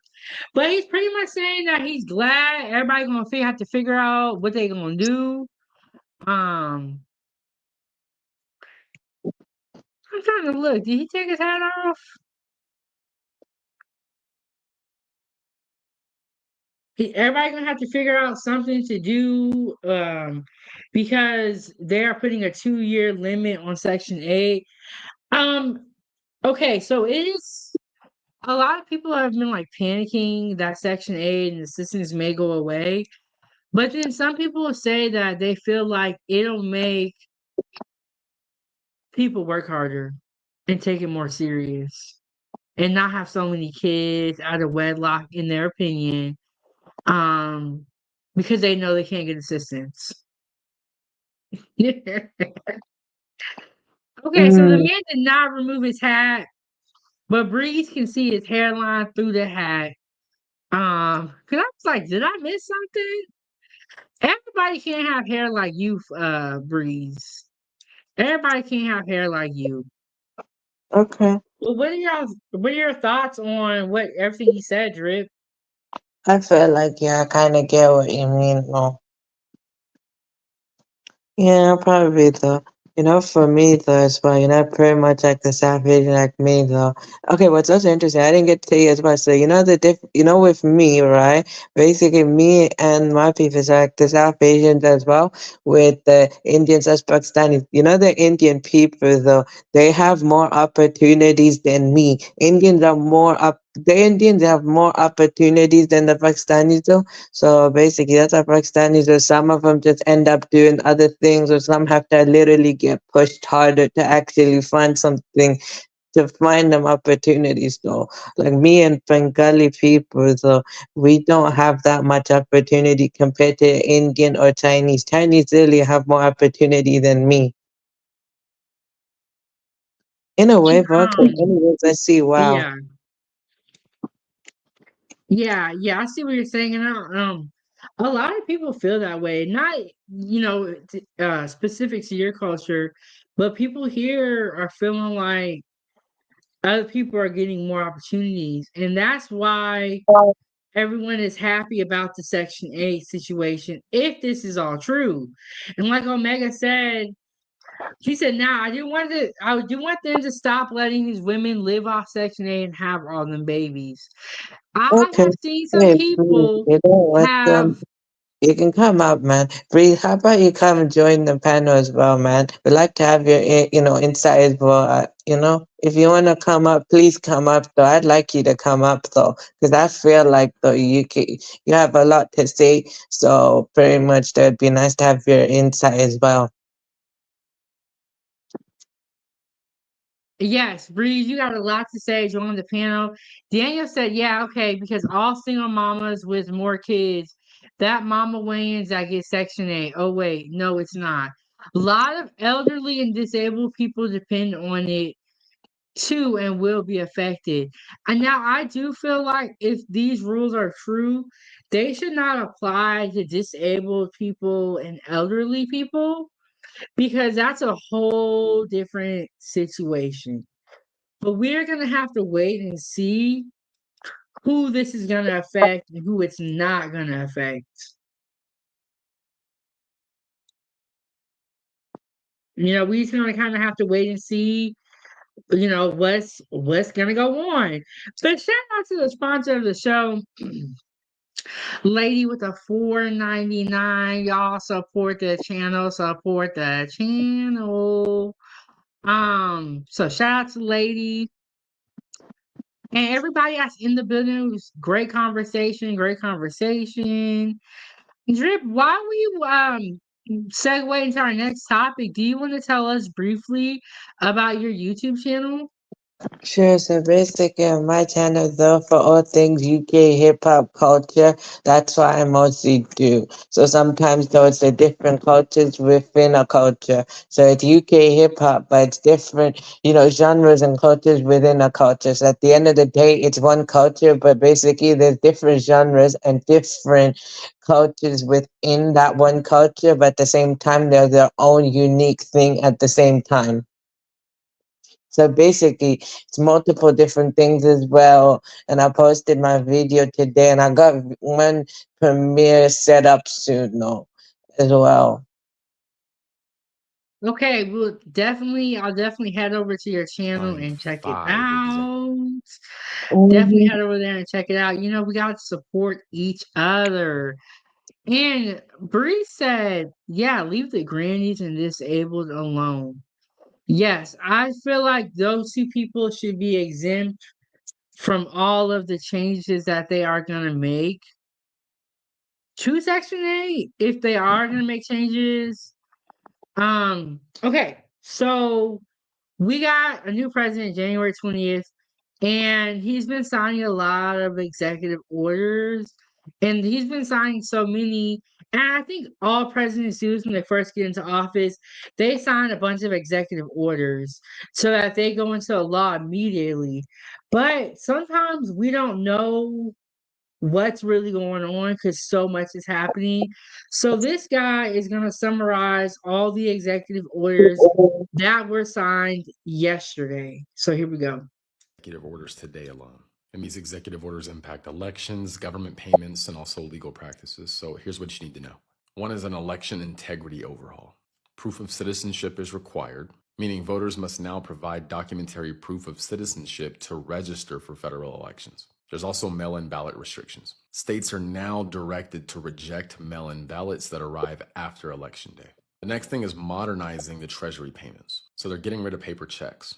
The federal government will cease issuing paper checks for payments, including benefits and tax refunds, by September 30th, 2025. All federal disbursements will move to electronic methods like direct deposit and digital wallets. The third one is protecting against fraud and waste. So this is like enhanced oversight. The Department of Treasury is directed to implement stricter controls to track transactions and prevent improper payments.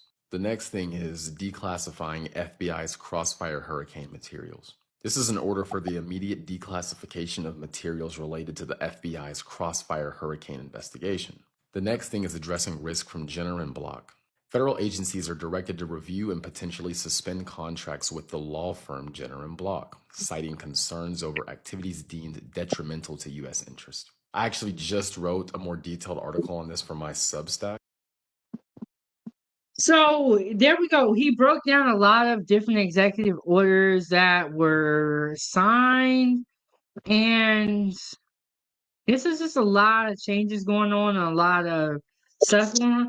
One thing he did mention was they're going to make it harder to spend money, and is what it sounded like, because all of the fraud and abuse that has been found within our government. I think that was a good one.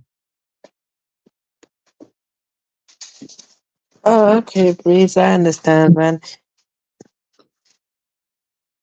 Yes, Breeze. Well, if we still hear Breeze, Okay, no problem. and It has to you, gonna though.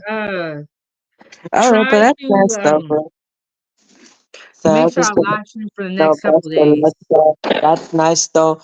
I mean, okay, cool. I respect that though. But you know, when you're done, no, that'd be really nice though. I'd really appreciate when you do come up though. Cause look, you're really good. You know a lot, and I feel like you put great input into this. So it's up to you though, man. Best of luck. Yes. And Breeze, if you're not able to come up on this panel, we're gonna have more panel shows. So don't feel like today is the last day. We're gonna be back here tomorrow and day after that with the panel show. Normally we are in the kitchen cooking, but I like to do these panel shows so I can really tap in with the foodie gang and see what everybody is thinking. So this is the executive order update, and these are all everything that's going on. So it's a lot going on, and I feel like we are sometimes focused on other stuff, so we don't even know what's going on. Like, yeah, go ahead, Drip. Okay, I see what you mean though. It's like wow. I already just know what And I just jump in here, but I'm just like, I'm just watching, I'm just observing from the outside because that's all I can do though. I can say what I really think, but at the same time, I'm just basically outside looking in type thing for me. yes, I definitely get what you're saying. I think it's important to know a little bit about everything. And even if Mhm. you don't know what you need that information for, it's just important to know a little bit about everything. Yeah, I agree with you. You know, for me, I look at all three sides. I look at what goes on in America, then I go look on what goes on in UK, then Pakistan as well. So basically, of course, I look what goes on in Pakistan as well because I got family there, and it's also I just need to check on what goes there as well. So I have to see how all three sides will affect me though, because you know, I'm not in Pakistan no, but I still have to check what goes on there as well because you know, of course, they my people as well, but at the same time, no, got family there, so of course I gotta check.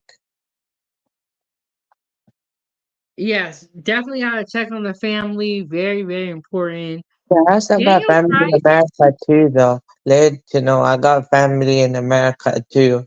So basically, my cousin and her husband, well, they stay there though, and you know, her husband family stay there. It's just that some of my families like non-blood relative. relative and stuff like that. But then I also got like my cousin who's my blood relative and stuff like that. She married in Pakistan, but then she moved to America with her family. She moved to America with her husband family though.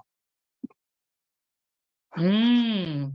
So Daniel Price said the mail-in ballot tampering thing that should be bothering people. Donald ran his mouth about election meddling as he's attempting to rig elections. Many Americans overseas have to do mail-ins. He means, or they mean mail-in ballots. I understand what you're saying about how that part should raise concern because he did say in that clip that any mail-in ballots accepted after the date of the election won't be accepted. And a lot of times, when you're sending anything through the mail, you really don't know what day it's going to reach. They can tell you, but then anything can happen. So I can definitely see Mm.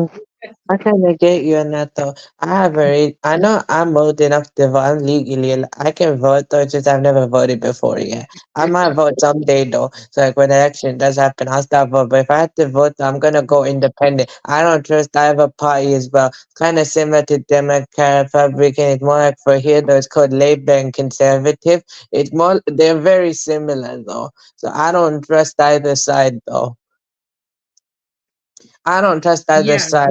I could have voted long time ago, but I was just like, nah, man, I'm not gonna say anything. Me and my mom said she's 40 and she never voted though, either when she was in Pakistan or when she was basically here. She never voted though. So Yeah, I she don't said, trust nobody. yeah, my mom just she's not a political person. That's why my mom didn't vote. She'd never vote. She told me though that I don't think she's voted in either country though. When she lived in Pakistan, she never voted, and when she lived here though, you know, be, when she lived in the UK as well, she never voted either. So both countries she's never voted though, and she's 48 though. Maybe though she might. You never know. Oh wow. Drip, do you want to read this comment? Okay. Wait, then you need to be on mailing on your ballots. Wait, which comment though? The one you highlighted or the one, so you gotta be specific. This one right here that's on the screen. It says, then you need to be on time mailing in your Oh, that, I ballot. got that. Okay, no problem. I got Breeze it. Breeze is responding to what Daniel said about how that executive order change should alarm a lot of us. And Bree said, look, if your ballot is going to be late, then you need to mail it on time. And Daniel said, nah, stop, Breeze. It's not about timeliness. If you don't see the big picture on that matter, that's a failure on your part. I agree with you on there.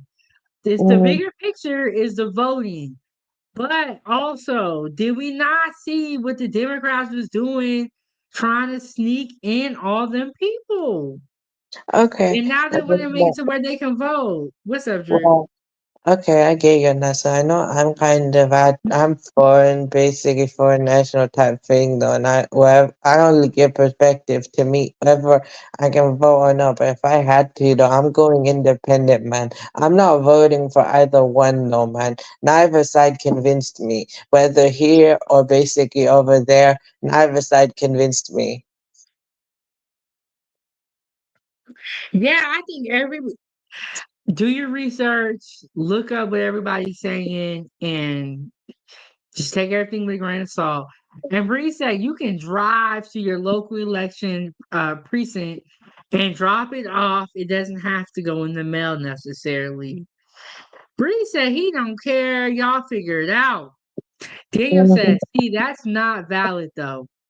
If it's not a vote that goes for them, they can lie and negate it by a technicality saying it wasn't on time, even if it wasn't postmarked as such. Now, okay, so some people do postmark their ballot, or people postmark them so that when they get there, no matter what time they get there, it'll still get counted. And what that video says that he wants to change that. He wants to make it to where whether it's postmarked or not, and if it's after the day of the election, it's not valid. Mm, wow.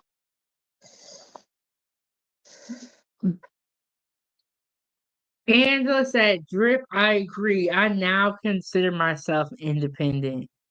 Yeah, because look, it's kind. That's why I say here. To me, the basically it's a similar struggle, but a very different system, though. So wherever you're going through, though, we're going through the same thing. I know it doesn't seem like that, though, and technically in some way tied together, but we different, though. But trust me, though, to me, I consider it same struggle but different system. Just that the way it's done over Mm. here, for me, it's different though. So it may seem different though, but deep down inside, it's kind of similar. Yeah, and shout out to my cousin. We talking about Section 8's new requirements. We're talking about executive orders. I gave you guys an update, and one of the things that Trump already passed is that if your ballots get to the mail late, they're not going to be valid. And so, but Drip, you're right. Yeah, I think independent is the way to go because everybody, in my opinion, got a little bit of like shadiness on their side. No one's hands are 100% clean. Mm-hmm. Yeah.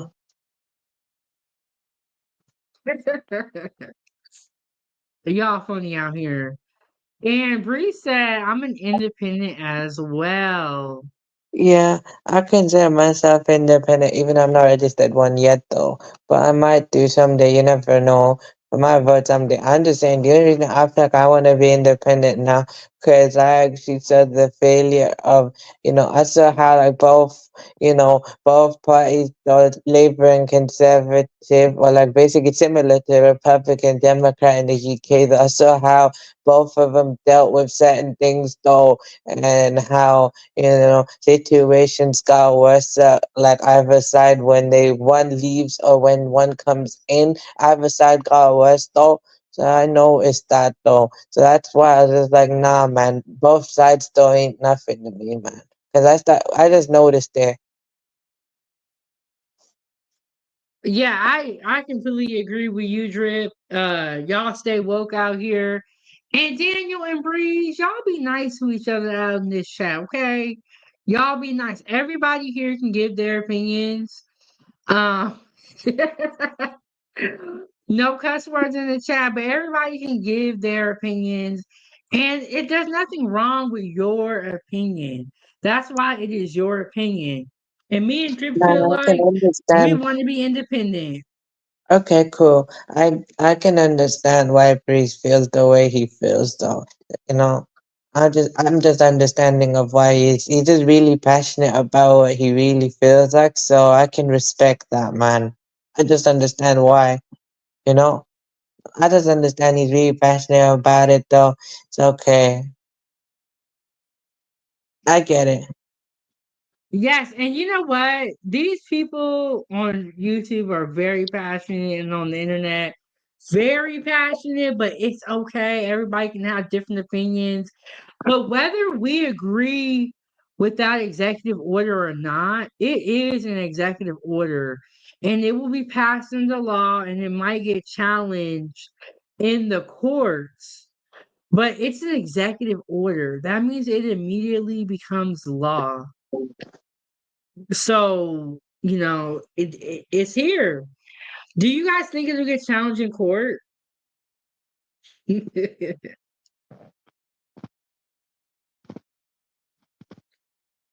do think it'll get challenged in court, and a lot of things that Trump has been trying to do, a lot of the executive orders, it seems like they have been getting challenged in court. There's one that he wants to do where he wants to end birthright citizenship. So, Okay. from my understanding, go ahead, Drew. Okay. I mean, for me, I'm a citizen through my dad, though, and it's also basically the citizenship of 1982. That's why I got mine. That's how I Oh, got mine. so you are an American citizen. You just live No, abroad. no, I'm not American citizen. I said I'm a British citizen. I'm telling you about Oh, how okay. I'm citizens. sorry. I didn't hear you right. Probably but you didn't hear me right though. I start telling you how Okay. basically what's here for me. So you know. No, I'm born no, but basically, hold on one second. Okay, so Trip gonna be right back with the clarification. And this is why I do really like the internet, YouTube, because we get to talk to people from all over the world. Drip lives in the UK. So we're gonna get a different perspective. And a lot of the problems that we have here, we feel are only specific to the US, but they are not. You know, there's a whole world out here. There's a whole world out here. So y'all support the channel, support the channel. Um, and shout out to Lady for already coming through with the support. Check out my pre-recorded content that I dropped today on my YouTube channel, 907 Good Eats. I reacted to a couple of videos. Um okay. Does anybody in the chat have anything more to say about this subject as far as the executive orders, the mail-in ballots, Section 8, and the new requirements Oh for wow. Section 8? Basically, I can tell you how United States, United Citizenship right there, there's either a pen. Okay, I think Drip is talking to his people. When he gets back, we'll let him up. Oh, But sorry. I think he was Drip. Are you talking to your people or are we talking to us? No, I'm talking to you. I'm finished with talking who I was talking to. Oh, I was okay. on mute earlier, sorry. Okay. What language do you speak? I speak English though, but mostly I speak the Pakistani language sometimes though, but mostly it's English. Oh, okay. Okay, so you were gonna explain to us your citizenship status in So the basically, I'm a British citizen because my dad is a British citizen as well. So basically, I'm born and raised in the UK just like my dad. So my dad's a British raised Pakistani. So his father, my grandfather, he's born Pakistani though, and my dad's a British Pakistani, and I'm basically a British Pakistani as well. So basically, though, like that's how it is though. So basically, the law of 1982. That's how I actually, got that though. I just know what year it is though. okay. Wow, thank you for sharing that tidbit with us about, your citizenship because we're talking about citizenship. We're talking about legal immigration, and although you are in the UK and on the opposite side or another part of the world, it still is very relevant to what we are talking about. And what we're talking about, or some of it is when you are a citizen and you're not a citizen, what rights do you feel like you have? Yeah, but basic, I tell you this as well. So, for example, in Saudi Arabia, the foreigners don't get citizenships. The only way they get residential visa. So you don't get a citizenship in Saudi Arabia. The only way to obtain a citizenship there, though, is either have a parent who's a Saudi or basically, marry a Saudi person. That's how you get a Saudi citizenship. You don't get a citizenship because you actually lived there for this many years, though. You get a residential visa. And I have been hearing a lot about that. A lot of people are saying, or what I've been hearing, is that no other country does what the US does for our illegal immigrants. But what Angela said is a lot of other countries don't have birthright citizenship. We have a big problem with birthright tourism. Whole groups of pregnant women travel here to give their children citizenship.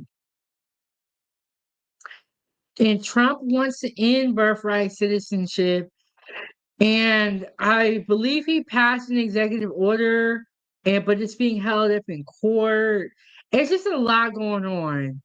And Bree said, "Facts, Angela, Reddick, they go on tour to drop anchor babies."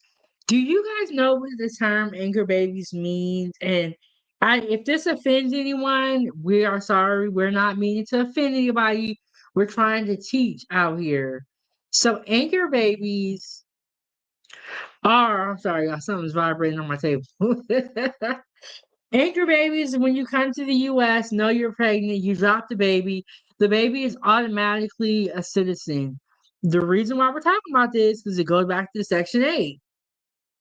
Should illegal immigrants come here and be able to get Section 8 housing and all these other benefits? No. No is the question and is the answer, or no is the answer. They shouldn't be able to. But under the last administration, they were able to do all of this stuff. Now Trump is coming in and saying no, no, no. A lot of people have a lot of issues with it. A lot of them are being challenged in courts. So, woo, y'all, that was our politics section of the show. And we also did a live food review.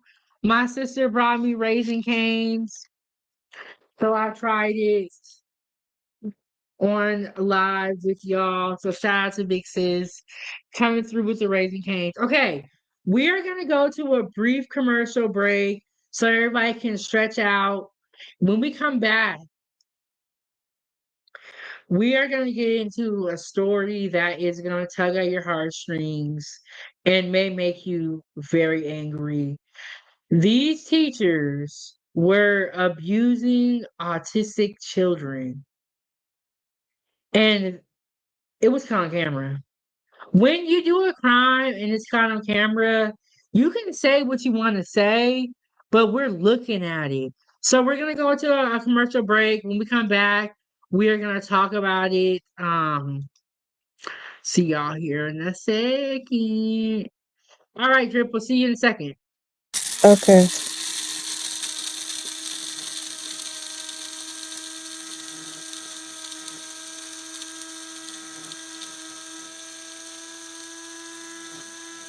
Foodie gang, gang, gang.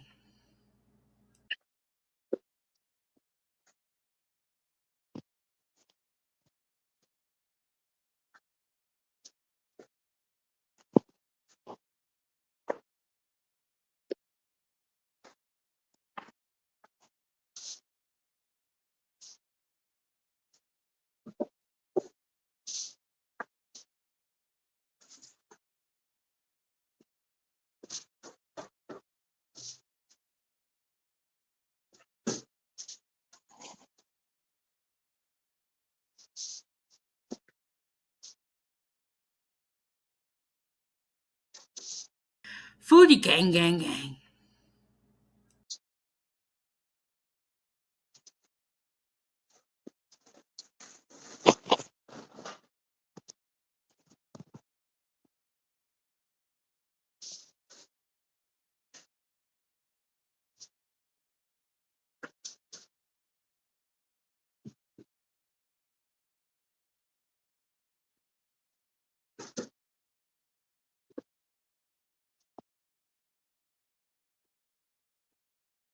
Foodie gang, gang, gang.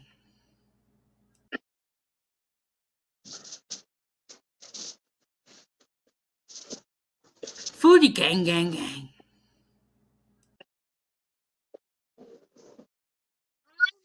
Welcome back to the channel. Welcome back to the channel.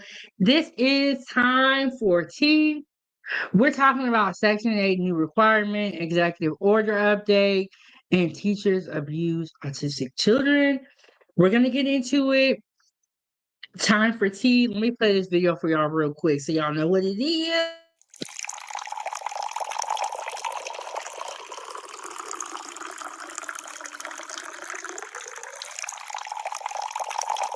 Please hold for a very important message.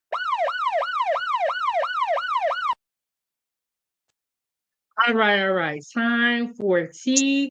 Shout out to our sponsor of the show, Lady, for coming through with that $4.99. Let's get some more money on the table so we can keep the stove on, support the channel. You can send stars on Facebook, Super Chat, Venmo, PayPal.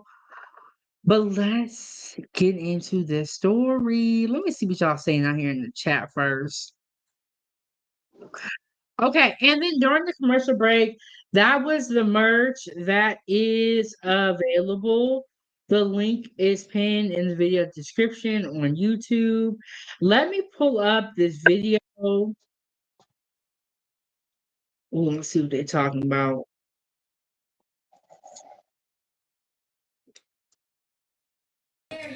Video Fox 4 Signed first 5 broadcasted executive last orders week today. shows a Okay, my Orders impact elections. what the heck? elementary school educator. Okay, here we go. Move some things around. You know, when I'm on my phone and I'm in the kitchen cooking, it's so much easier.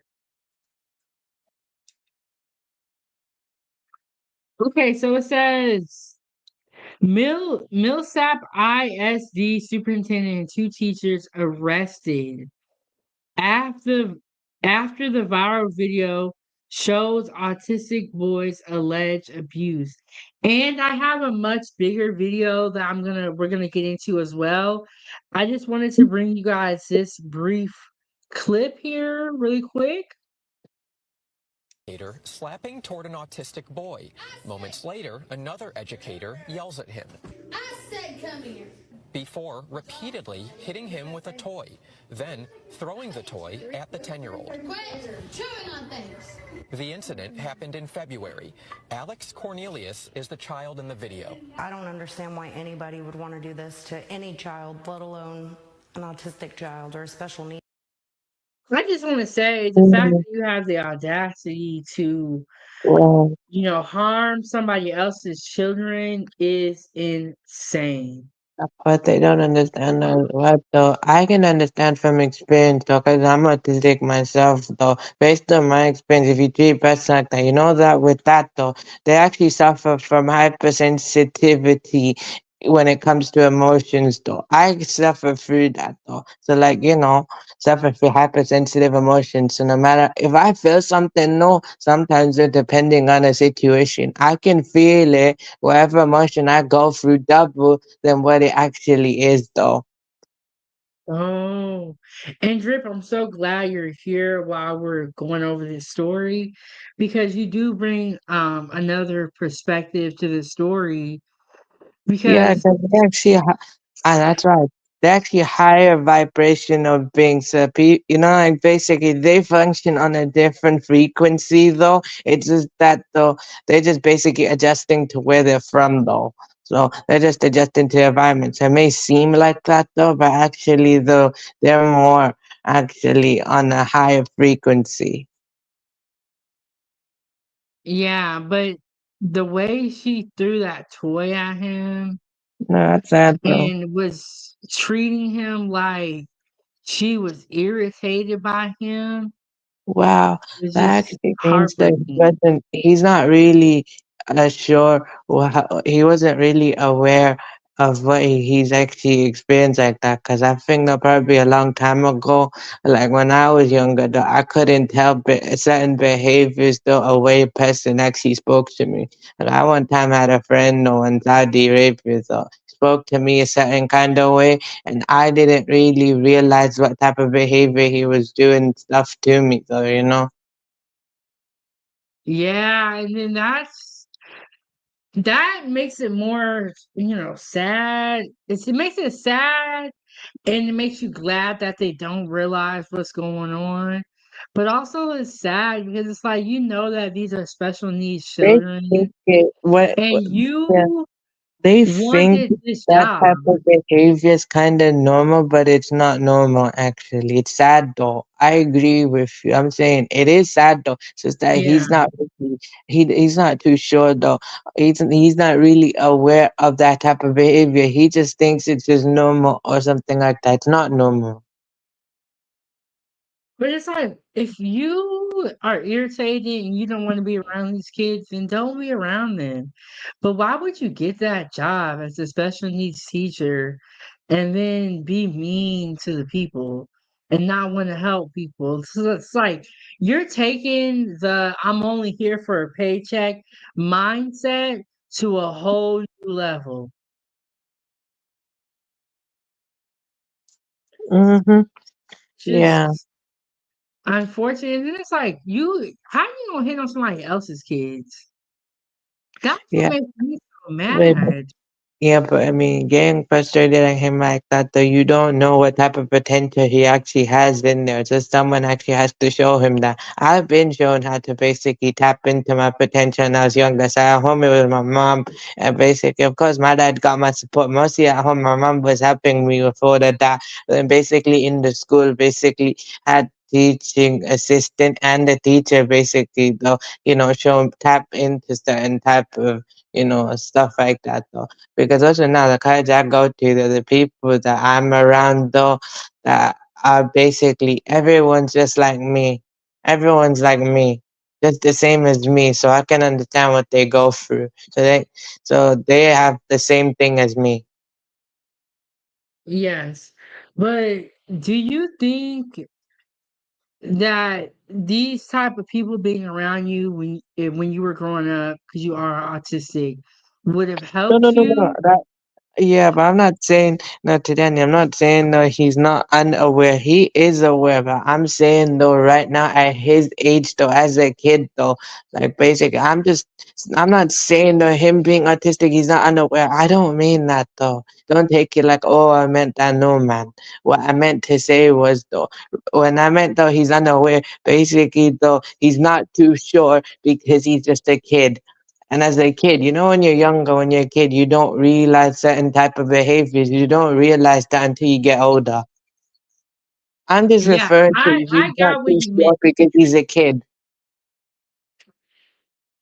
Yeah, but it's like well, you were talking. You said that the your parents got you the help that you needed when you were younger, and you kind of learned how to work with your autism.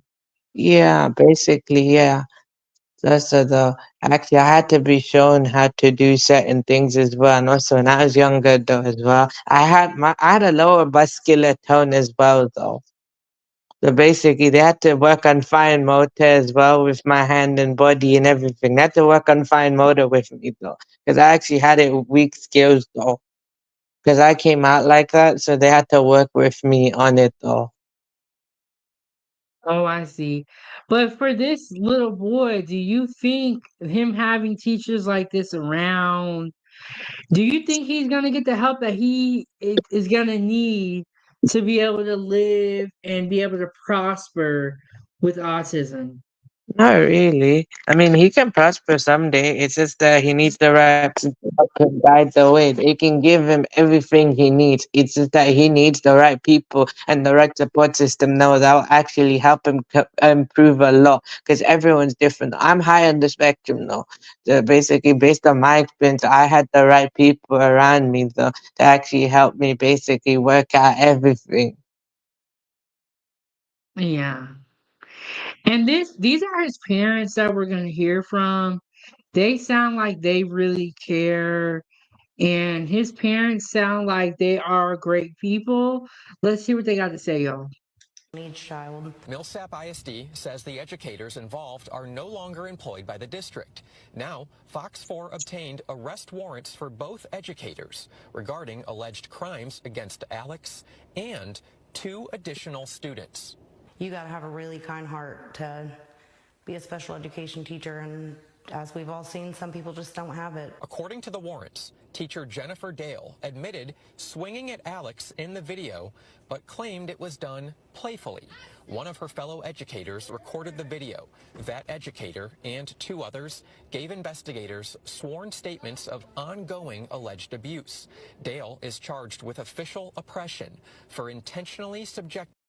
What she just did, that little slap, that did not look playful. That looked like she gave him the whole hand and slapped him across his face. But Wow. In I'm these also saying the facilities, there are psychological. cameras.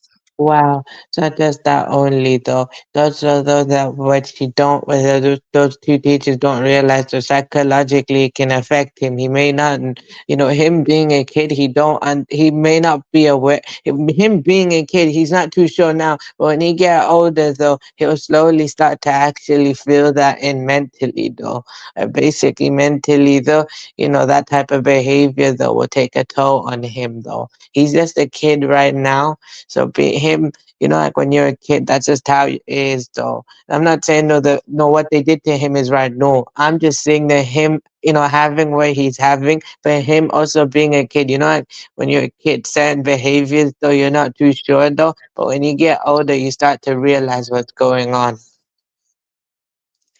Yes, I totally agree with you. Of like, when you look back on your life as a kid, there's going to be things that you're going to realize that you didn't realize in that moment. And that is what Drip meant by his statement.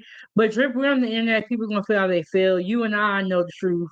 And I understand what you're saying. Yeah, because I agree with you. That's not. So I know what people are gonna be like. That's what I'm trying to say. So basically, I meant the him being a kid. Though that's what I was referring to, him being a kid, but also the him having what he's having. Though he suffers.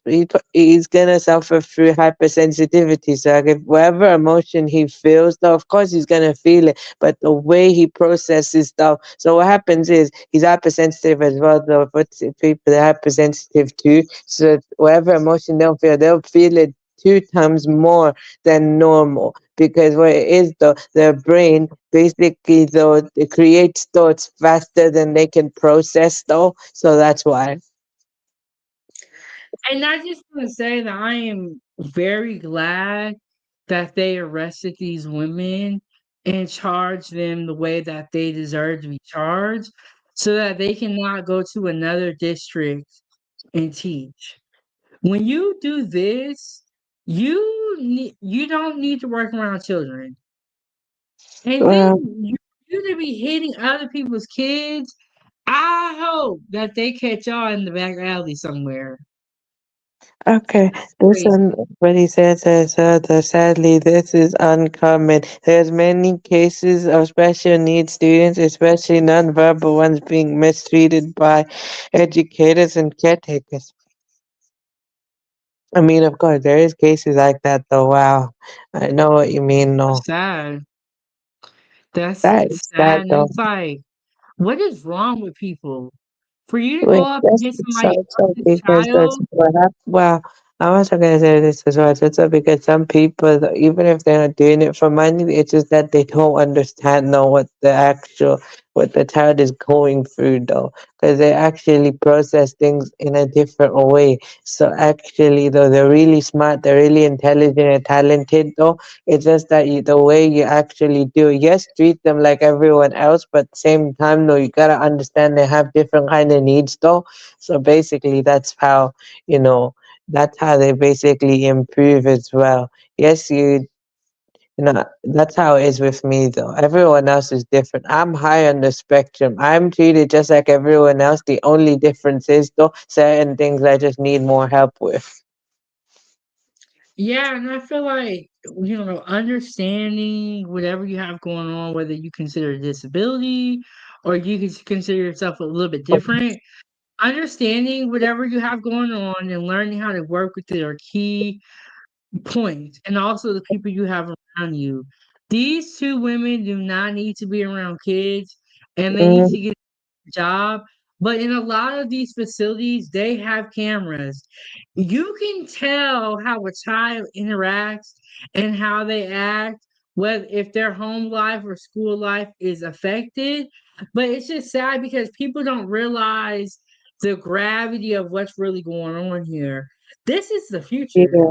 I get it though, but also with them as far is the probably in his case though, he needs to be, people learn differently. Probably with him though, he's gonna actually need to be physically shown how to do something though, or like basically though, when you actually give an instruction, supposed to explain it in a way that they actually understand though. You know what I mean? Like basically, yes, give instruction, but basically also give, Also, maybe like some specific details or like and explain in a way that they understand. That's why.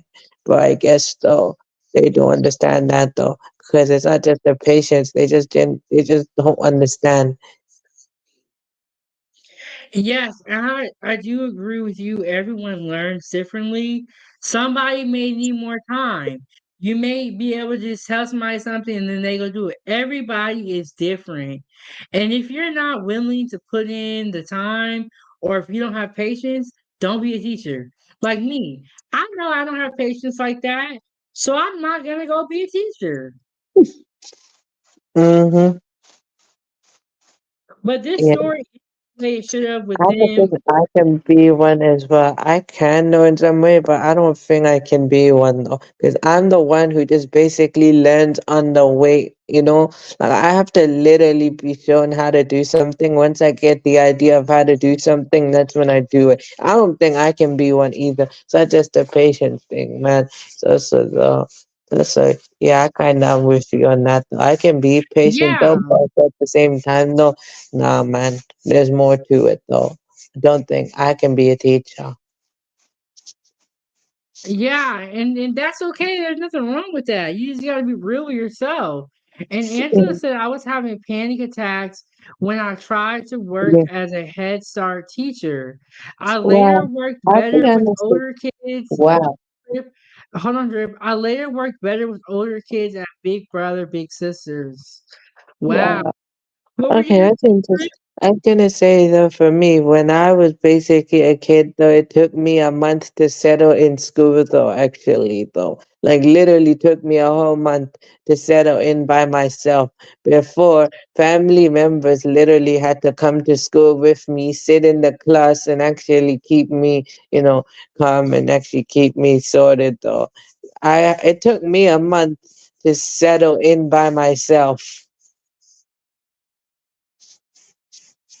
Yeah, and I'm glad that you had great people around you to help Yeah.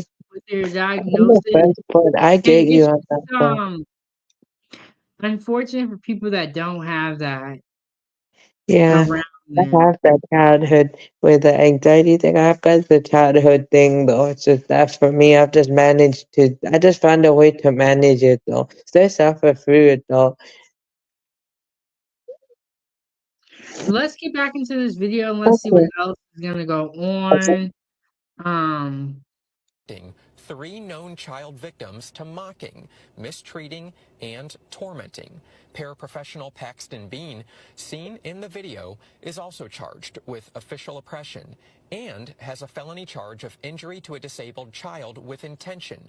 An arrest warrant claims Bean took an unnamed special needs child into a calm down room on January 16th. The child returned with a bloody nose.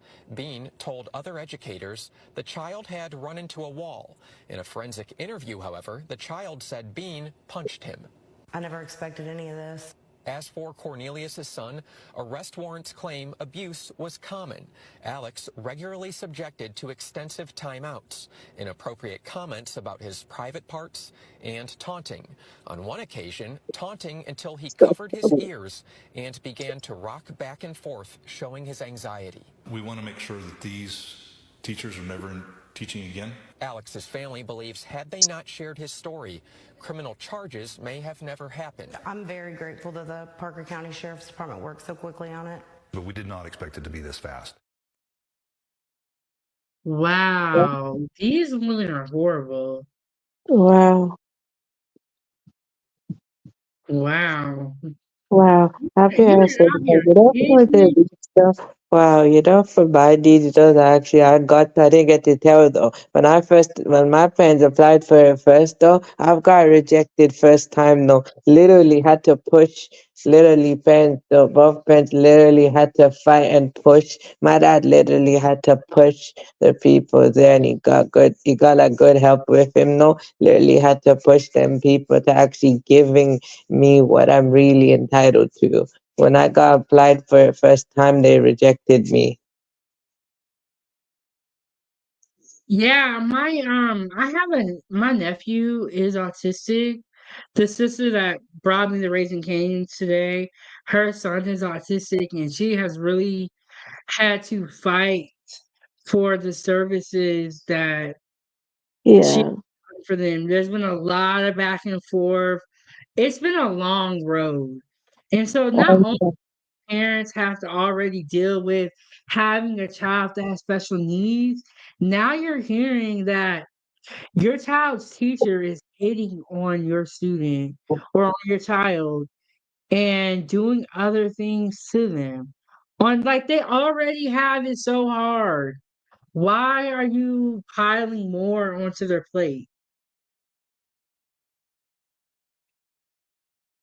Mm-hmm. I agree with you though. You know, I agree with you though. And also the lack of patience or not willing to emotionally understand what the child is going through. Because they also process things in a different way. Because, it's just like they don't realize, what he's going through. Yeah, and then there was the part where they said that she had punched the student and he came back with a bloody nose. What would even give you the audacity to punch a kid? Wow. Not But being I'm special glad needs, they just a reported that kid. behavior because if they didn't, though, that type of like psychologically would affected the child so much to the point though that when the child does act out, it's gonna be hard to basically, manage it though. Glad they caught it quick. Because what they don't understand is the hypersensitive emotions that this child goes through, you know. They don't understand that though. Because look, well, they feel what they feel, but they're gonna feel it 2 times more than normal. Yeah, and it's like, who are you guys trying to help, if anybody here? You're not helping the kids by punching them in the nose, by abusing them and doing things to them that are just evil. That's not helping anybody. But yeah, she gonna punch somebody else's kid in the mouth. That's crazy. Like punch your own kid in the face. It's still not okay. But for you to even come over here and hit somebody else's kid like this, it's just like you have If lost they your think mind. that like in the person though, they should have just logically done this though. Just step out the room for a minute or just get someone else to help you though. But no, Yeah, like if it's that serious and you're getting that mad, then you just need to walk away. And like Angela said, a teacher knows when they can't do the job effectively or are harming children. I quit and worked at a restaurant until I started working Big Brothers and Big Sisters. And now these women are going to be arrested. Their records are going to be public knowledge. And I think it's going to be really hard to live life knowing that you're a child abuser. Like nobody is going to be okay with that. There is wa- no excuse. wow, yeah. We both hope it's much better. Isn't it also that if I actually have children in the future, though, there might be a likely chance that they might have what I have, or they might basically not have it. I wonder if they did have kids. I kind of wonder about that dynamic. But if you had kids, wouldn't you be more empathetic? I would. You would think No, so, they right? would. No, they would be, but no, I don't think so. I feel like probably there might be some kind of resentment or something like that. I don't know. Like who knows? Maybe that their children or whatever they'll resent them so much, and that created they probably feel bitter about it. I don't know. You never know.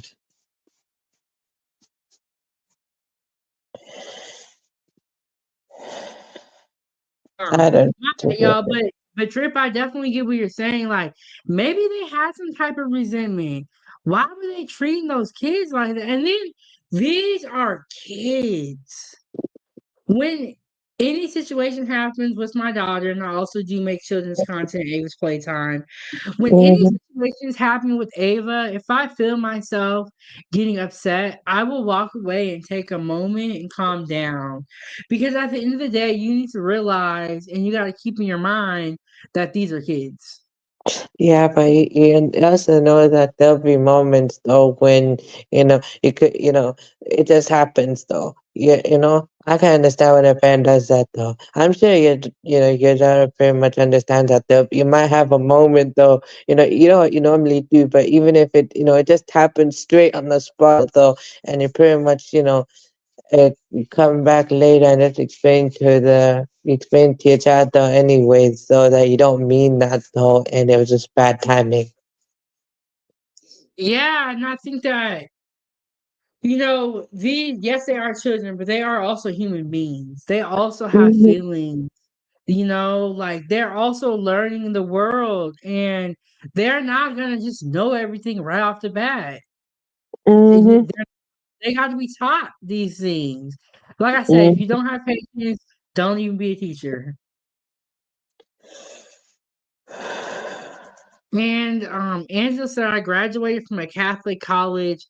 At the end of the teaching program, they made us take an oath that we will not harm children or bring shame to the school district. Oh wow. One of the things that they mentioned was the quiet rooms. It's like detention, but they're not calling it detention anymore. And then that was where she punched him in the nose allegedly. My thing is this: if you're gonna have these quiet rooms, let it be quiet then. You come up in here hitting on people, punching on people, yelling at people. This is not a quiet room anymore. This is an abusive room where you get in here and you start abusing people behind closed doors. But one thing about kids is kids will tell it all. They gonna tell. And they ain't telling no lies. Mhm. They will tell and they ain't telling no lies. But shame on those women who did that. And those kind of people, you be like, you know what? How about you go in the room and you get punched in the mouth and see how you feel? Let somebody hit on you and throw toys at you.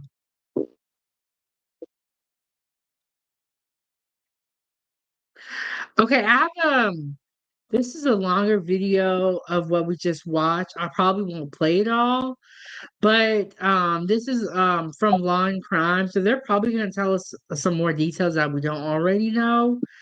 But let me get that pulled up here.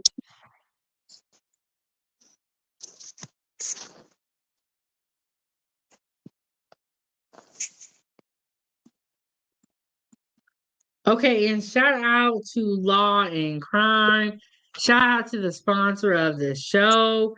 Shout out to the Drip King. Y'all make sure y'all go check out his YouTube channel. Yes, and then Drip just headed out, but we will see him next time. Thank you so much, Drip and El Cheapo, for coming up. I truly appreciate it. I love talking to you guys so that we can because when I'm in the kitchen cooking, we don't get the chance to really talk. And so on this segment, we get the chance to talk.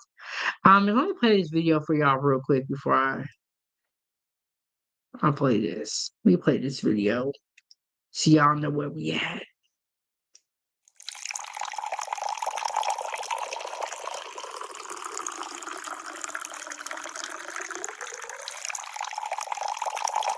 Please hold for a very important message. All right. Hold for a very important message. And Angela, I know that's right, because one thing these kids ain't gonna do is lie. Some of y'all kids kind of bad, but some the kids be speaking the truth. Okay, they finna tell you everything. So if you think you're gonna put your hands on people's kids, they're gonna tell on you, okay? They're gonna tell on you. So let me get that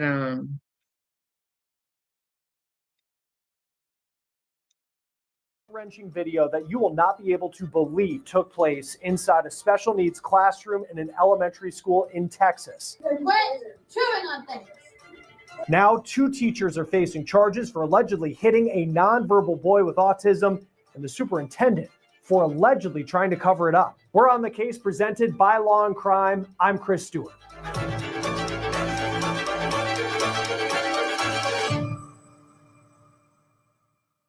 Teachers are supposed to be superheroes, and the majority of them are. But what we're about to show you is a story that is making a lot of people angry in Texas and around the country. The story happened in the community of Millsap, which is 45 minutes west of Fort Worth. Here's the logo for the local independent school district. Its slogan, "Your child, their dreams, our mission." This is the woman who was the superintendent. She just resigned over this scandal because of what deputies say she did and didn't do when she first learned of the alleged abuse. Now, here's her name still in the staff directory. 2 names that we didn't find in the staff directory were for these. Okay, so shout out to Law and Crime. I knew they was gonna break down this story on another level and tell us everything that we need to know. And I just realized we don't got the logo up. Let me get the logo up here. So shout out to Law and Crime. They're gonna tell us everything we need to know about the story, and they're gonna tell us exactly who fault it is and who is accused. These women: elementary special education teacher Jennifer Dale and paraprofessional Paxton Bean. Now let's get to the video that first started surfacing through local media reports and social media around March 10th of an alleged incident that happened inside of Dale and Bean's classroom on February 18th. You're going to come in. Did you see the afterpage? Okay, so they're gonna show us the video again. But one of the things that he did say, Angela brought it up. She said, OMG, the superintendent tried to cover it up. She is disgusting and a disgrace. So it sounds like the superintendent knew about everything that was going on and tried to cover it up. The superintendent is over the whole school district.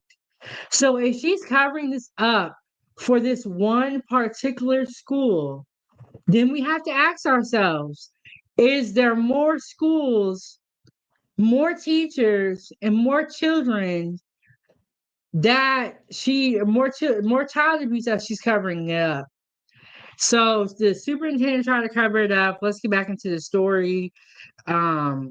Hit the like button, hit the like button. Everybody? That one? All right, I'm going to go to my attendance. I dare you to put in your house. Come on, girl. I'm not going to show you the moment of impact, but according to KTVT, the mom of the alleged 10-year-old victim, who is nonverbal and has autism, identifies that woman as the teacher, Jennifer Dale, allegedly winding up and swinging at that young boy. Dale then is seen walking out of the room, but this incident is not over. And this particular kid that we're talking about is nonverbal. What could he have done that made you so mad that you had to strike him across the face?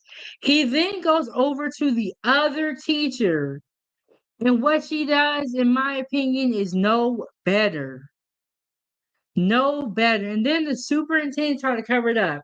So we have 2 teachers and we have a superintendent working to cover up this scandal because they know they should be ashamed of themselves.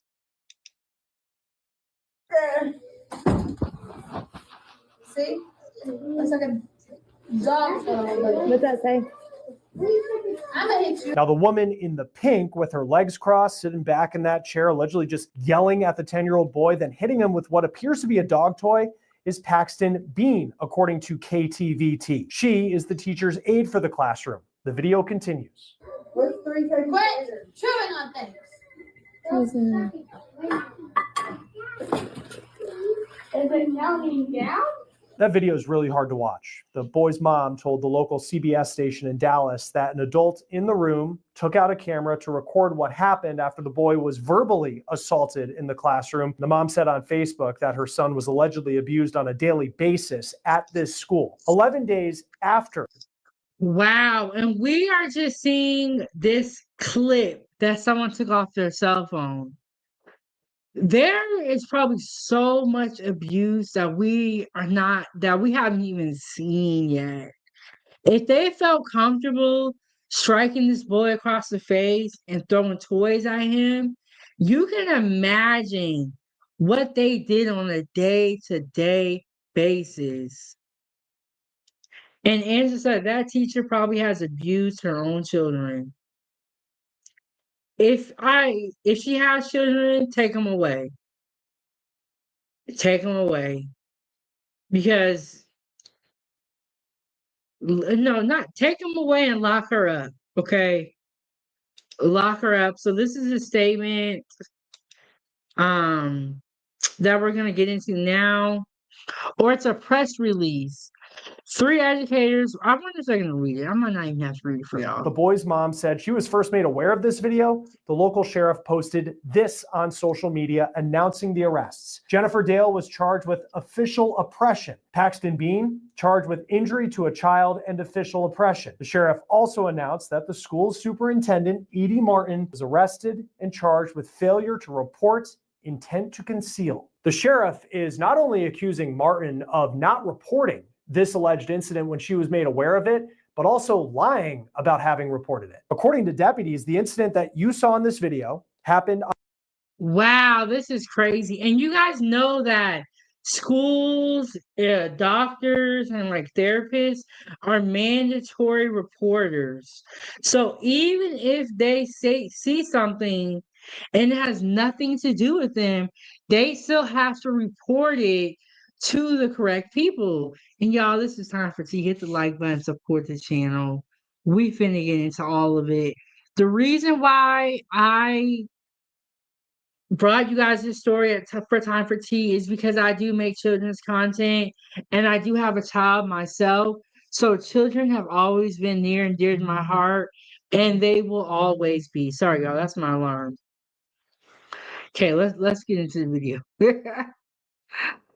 But yes, children are near and dear to my heart. They always have been and they always will be. On February 18th, and the person who took the video allegedly reported it to Martin the next day on the 19th. Deputies then say that Martin called the school district's law firm to commission an external investigation and did not report the incident to the Texas Department of Family and Protective Services or the local sheriff as required by state law. Deputies say a witness told Martin to report the incident to Child Protective Services and law enforcement, and Martin allegedly told them she did make a report to Child Protective Services by February 20th, but deputies say that didn't happen. Deputies say that. So she lied. Why was the superintendent so gung-ho about covering up this scandal? So she said she made a report but didn't. You know, when you make a report to Child Protective Services, it can be found. It can be traced back. It will have a case number. And you think that somebody's mom and dad know this about their child and they're going to reach out to you and you're going to lie and say this? You think they're not going to follow up? Do you think they're not going to check it out? That Martin filed a report with the Texas Education Agency, or T, on February 28th for one educator, then did for the second educator on March 3rd. The sheriff's office says it wasn't notified of the incident until March 4th, and that was because a parent called them, not Martin, they claim. Now, the boy's mom says she wasn't made aware of the incident until March 10th. This story is certainly getting a lot of attention in the small community of Millsap, Texas, and in the Dallas-Fort Worth area. Here's a statement by Congressman Mike Olcott, who represents Millsap in the House of Representatives. I did not realize this. This story happened in Texas, and we've been talking about Texas a lot with the Yellow BZ, the G Money, Little Ronnie, now this. Texas has really been in the forefront, especially this month, in my opinion, and they have had a lot of stuff going on. in Washington. He said, quote, "I am especially disturbed that these individuals who were hired specifically to care for students in the special education program would subject such vulnerable children to this type of abuse. And if the teachers are convicted of abusing these children, they should never be permitted to teach in a school again." Now, the congressman also said the Millsap ISD Board of Trustees is meeting tomorrow to discuss a separation with the current superintendent. "I expect the board to fully consider what took place and discover if any other faculty members." Yeah, the superintendent immediately needs to resign or be fired. You are not right for this position, and you have got to go. Like, just bottom line, period, point blank. Members participated in or attempted to cover up the abuse that took place. I want to thank our partners at Upside for sponsoring this episode of On the Case. Upside's a free app that gives you Okay, we're gonna skip this part. Y'all know YouTube be running them ads, the sponsors and all that stuff. But this teacher was so shysty, in my opinion. Let me just skip a little bit. And Angela said she wanted to keep a perfect record for her schools. She probably gets a monetary bonus and stellar record on her resume. Now her resume will be riddled with shame, as it should be. In my opinion,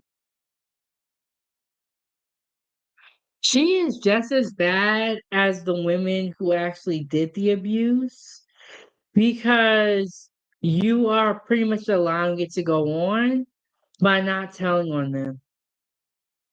I wonder if she even had a conversation with these ladies. She's almost just as bad, because you're not saying nothing, you're not doing nothing about it, and you're supposed to be a superintendent.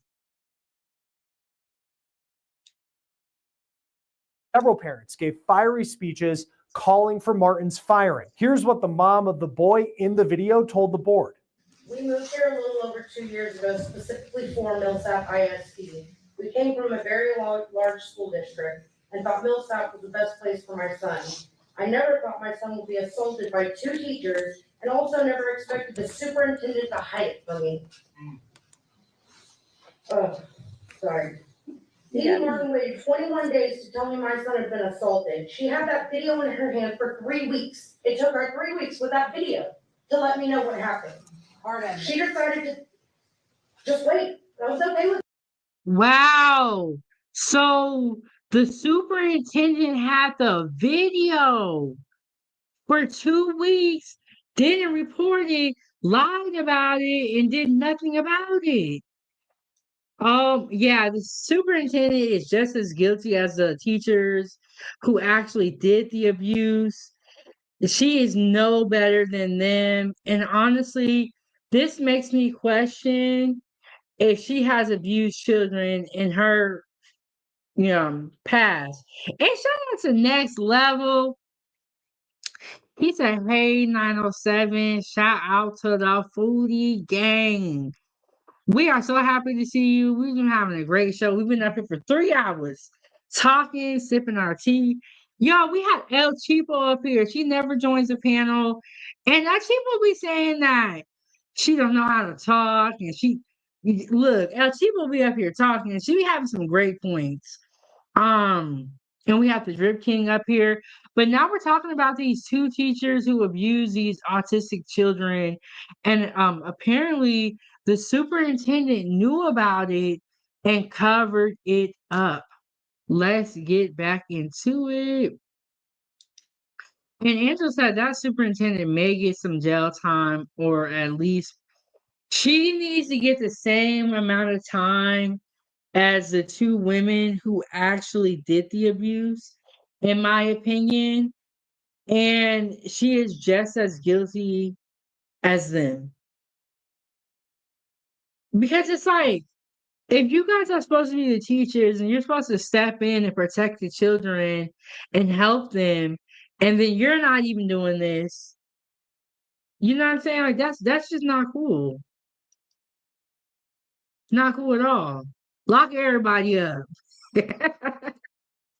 Everybody going to jail. She is legally required to notify CPS and the Sheriff's Department within 48 hours of suspected child abuse. This was not suspected. There was literally a video that showed it. Amen. Did she do that? No. No, she didn't. Instead of calling the people that could actually help in this situation, she hired an external investigator. She also refused to give me anything in writing telling me what happened. I'm just supposed to take her word. The same woman that failed to report my child's abuse, she literally got arrested yesterday. I'm just supposed to take her word. Like, what is that? Oh, my son can't speak for himself, so it's my job to do it. And I can't do that when you wait 21. I think that they have like a bad mic or something. So y'all bear with us, but his mom is mad and it's all justified what she's saying. She's speaking facts here, if you ask me. Days to tell me what happened to him. Amen. I'm his mother, so I decide what's best for my son, not Eve. It's not her job to decide what my son needs and what he doesn't.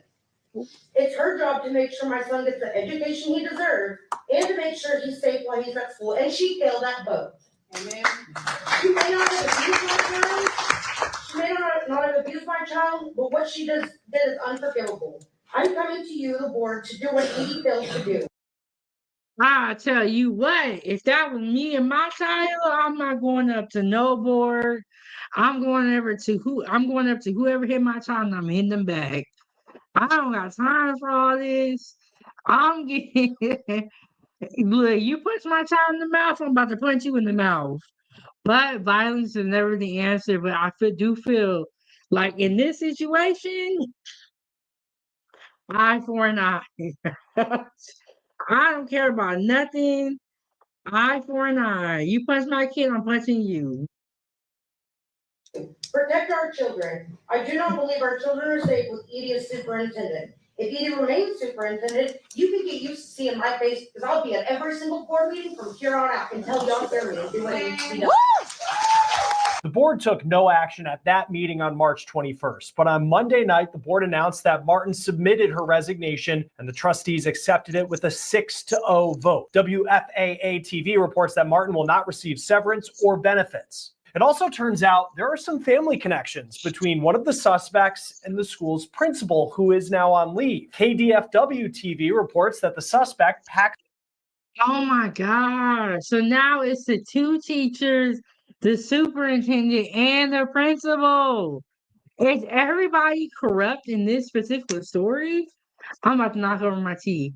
Oh my God. I'm glad we brought up this law and crime because they're telling us a lot of stuff that we did not know. Paxton Kendall Bean is the daughter of the school's principal, who is now on leave pending the outcome of a third-party investigation.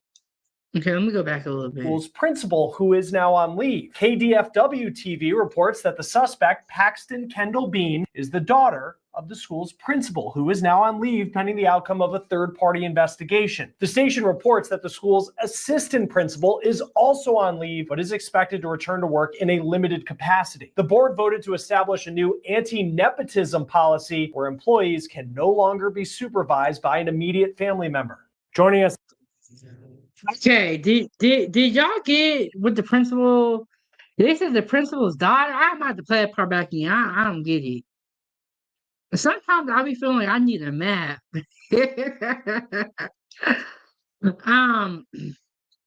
Angela said they can never work directly with children again because they won't pass the police and our child protective services clearance. Oh, okay, so it sounds like the principal was a daughter. Let me go back a little bit and let me replay that part again.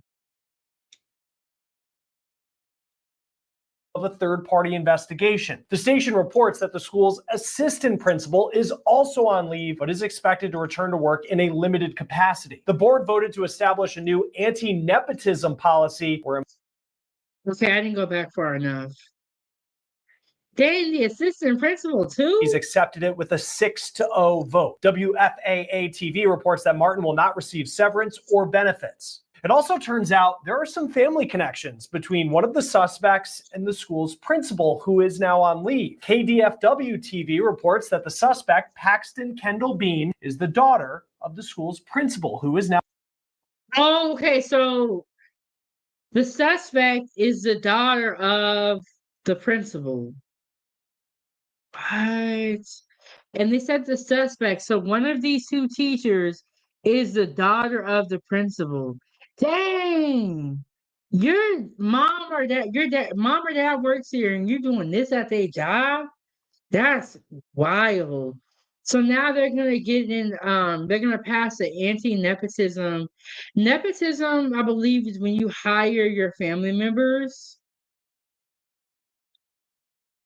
Now on leave pending the outcome of a third-party investigation. The station reports that the school's assistant principal is also on leave, but is expected to return to work in a limited capacity. The board voted to establish a new anti-nepotism policy where employees can no longer be supervised by an immediate family member. Joining us now to talk more about this story is Carla Waymeyer, certified family law specialist. Thank you for taking the time to be with us. This video is outrageous to watch.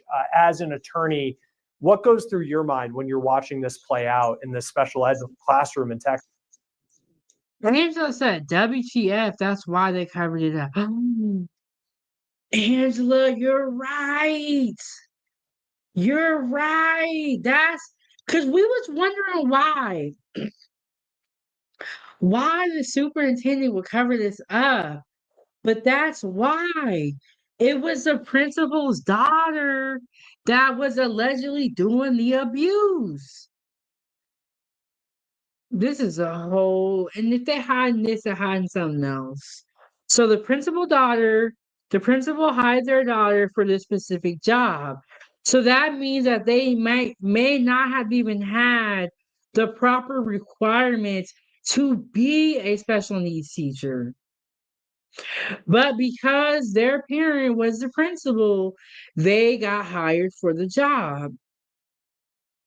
They then got into that job and started abusing autistic or abusing special needs children. And the superintendent knew about it, and the superintendent wanted to cover it up.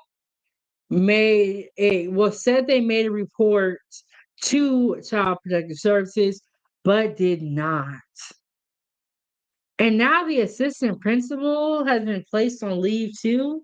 Well, what did the assistant principal have to do? Oh, girl, it's Angela Foodiegang. This story is wild. I think just not even as an attorney, just as I mean, I have children, but as a human being, to watch somebody who was charged with caring for a child. My bad, y'all. I didn't put the video on the screen, but I was playing it, and so let me Oh, I know I need you. My bad, y'all. Y'all know I'm a chef first, YouTuber second. I just be in the kitchen cooking. I'm just figuring out how to do all this stuff. But that is wild. Okay. We're gonna play a little bit more of this. Let's see. Treat the child that way. It's absolutely astonishing. It's disheartening, and it makes you really question how it could have taken place. And it sounds like it happened more than once. Right. And it's just apparently there was some sort of verbal abuse allegedly going on in the classroom. And then there was this adult who was the person who took the video, who then it prompted them to start recording. And then so really what we're watching could just be a glimpse into what it was like on a daily basis. The mom believes it happened on a daily basis. How would you go about, I mean, from a legal standpoint of proving that, how can you prove that it happened more than just in that snippet that we have on camera? And fortunately, the camera was rolling and captured these incidents. I don't think it's going to be very difficult to prove. I mean, not to sound, not to jump to a hasty conclusion here, but the mother on that clip that I saw said that the child was nonverbal and that he was quick to learn the words no school, home. And so that just tells you just how traumatic the experiences this child was having were in this classroom. And it leads me to believe, and I think that any reasonable person would believe, that this child experienced these traumas on a regular basis and that the traumas weren't minor. I mean, what are the odds that the individual that took these videos captured them on the one time that they took place? I think it's unlikely. And I think the other issue that's going to make this quite easy to prove that it was something happening on an ongoing basis is if you watch the demeanor of this woman when she is abusing the child. She's so nonchalant about her body language. It just makes it look like this is just another day in the classroom, right? Which leads me to believe that that's just how she acted. That stood out to me too, and watching that was, she's laid back, sitting back in this chair, her legs are crossed, and like the first thing that I wonder which one of these ladies was the daughter of the principal. Was it her in the chair or her over there slapping students? Man, Angela said they was operating on the family and friends plan. They do that crap a lot in organizations and companies. And she said that is going to be a big lawsuit. And I think that that's why the superintendent really wanted to keep this story under wraps, just because of the truth is ugly. The truth is not cute in this situation. They didn't want the truth getting out. For me, it was just like, what type of teaching is going on in this classroom? Like, what is the activity in this classroom? And it's so frustrating to watch. And then now, as things are being peeled back and this timeline from deputies is being put together, that not only was this video taken and then presented to the superintendent of the school, that the first move she made was to call the school district's law firm and look for an external investigation, is what they called it, where the law says in Texas, you need to alert the authorities. And she allegedly didn't do that. What do you make of that approach, that the first phone call she makes is to a lawyer and not looking at this video, being like, oh my gosh, how could this happen? And then just taking the approach of contacting the authorities? Right. Well, a couple of things there. It's not uncommon for entities to contact, their legal team when they send. I think that this situation tells you that she knew it was shady and she was being shady about it.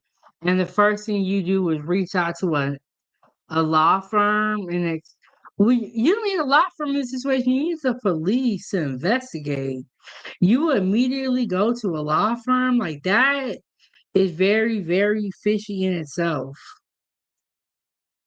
And that there's trouble on the horizon. But most troubling, in my opinion, is the fact that there was a rule.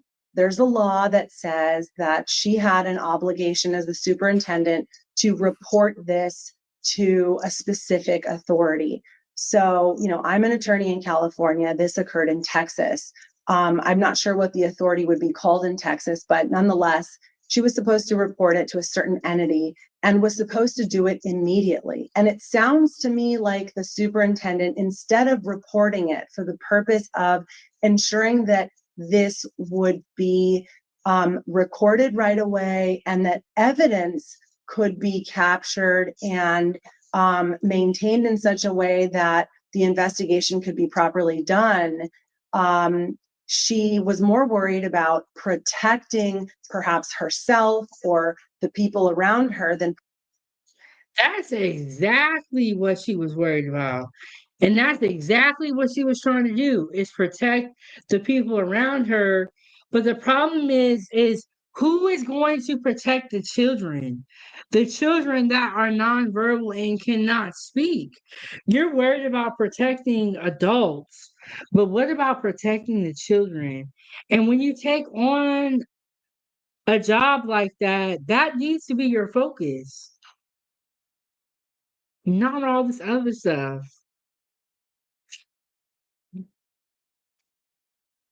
Time for tea. Let me play this video for y'all so y'all know what it is. Where we at with it? Oh, time for tea time.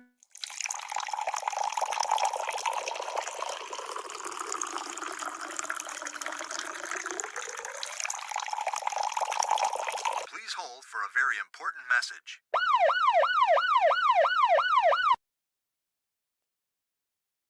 All right, y'all. Okay, so this show today was really, really good in my opinion. Time for tea, Section 8 new requirements, executive order updates, teachers abuse autistic children. And on the Section 8 requirements, I am still looking for that news clip. We will bring that story back up in a later live stream once we get confirmation, or we will talk about it later on too. Don't worry, y'all. Don't worry, y'all. Keep my ear to the street. Okay. We may get in the kitchen later on and cook. So stay tuned for that. Um, Shout out to Lady Naveau for being the sponsor and coming through with the $4.99. I'm finna get up out of here and I'm finna let y'all go. Okay, shout out to everyone that came through. We're gonna be back here tomorrow. Not sure what we're gonna talk about, but I'm gonna find something. I got more tea to drink. So make sure that you join my group on Facebook, Foodiegang fan page. And I want to say shout out to all the moderators, all the group admins, and the moderators in the group. Thank you guys so much. There's no way I will be able to do all this and be in so many different places without y'all. So thank you. I finna hit y'all with the outro video. We finna get up out of here. Y'all have a good rest of your day. Stay positive, stay prayed up, and stay out the way. Stay out the way. And shout out to Angela, #1 moderator, coming through with recipes, always watching out for the trolls. Because we didn't get a lot today, but when we are in vertical view and we are cooking in the kitchen, I need my moderators. So shout out to Angela. She said, thanks for watching this live today. Enjoy the rest of your day, everybody. And if we do go live and cook, it'll be on YouTube. So make sure that you're tapped into the channel. And I'll see y'all next one. Check out the content I just released today. I'm your host, and this is Kitchen Talk with Chef Big Bank. See you on the next one. Foodiegang, gang, gang.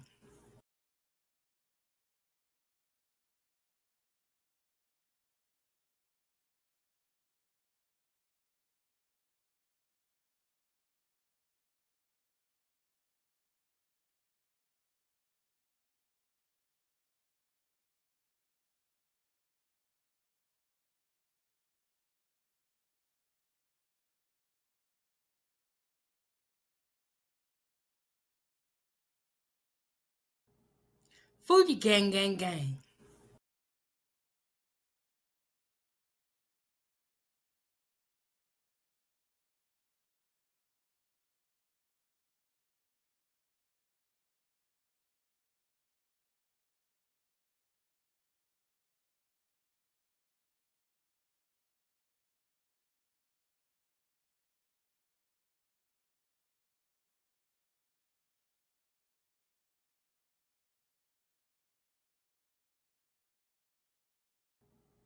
Foodiegang, gang, gang.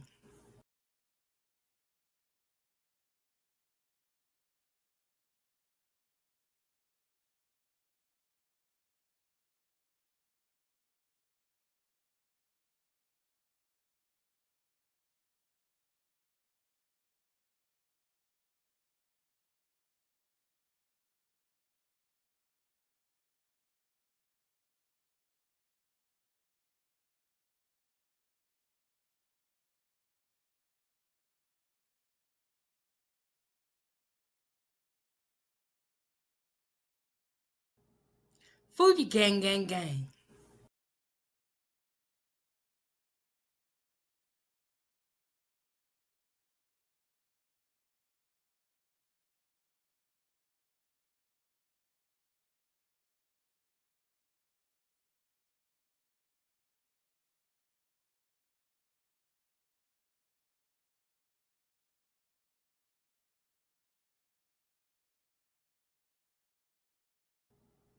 Foodiegang, gang, gang.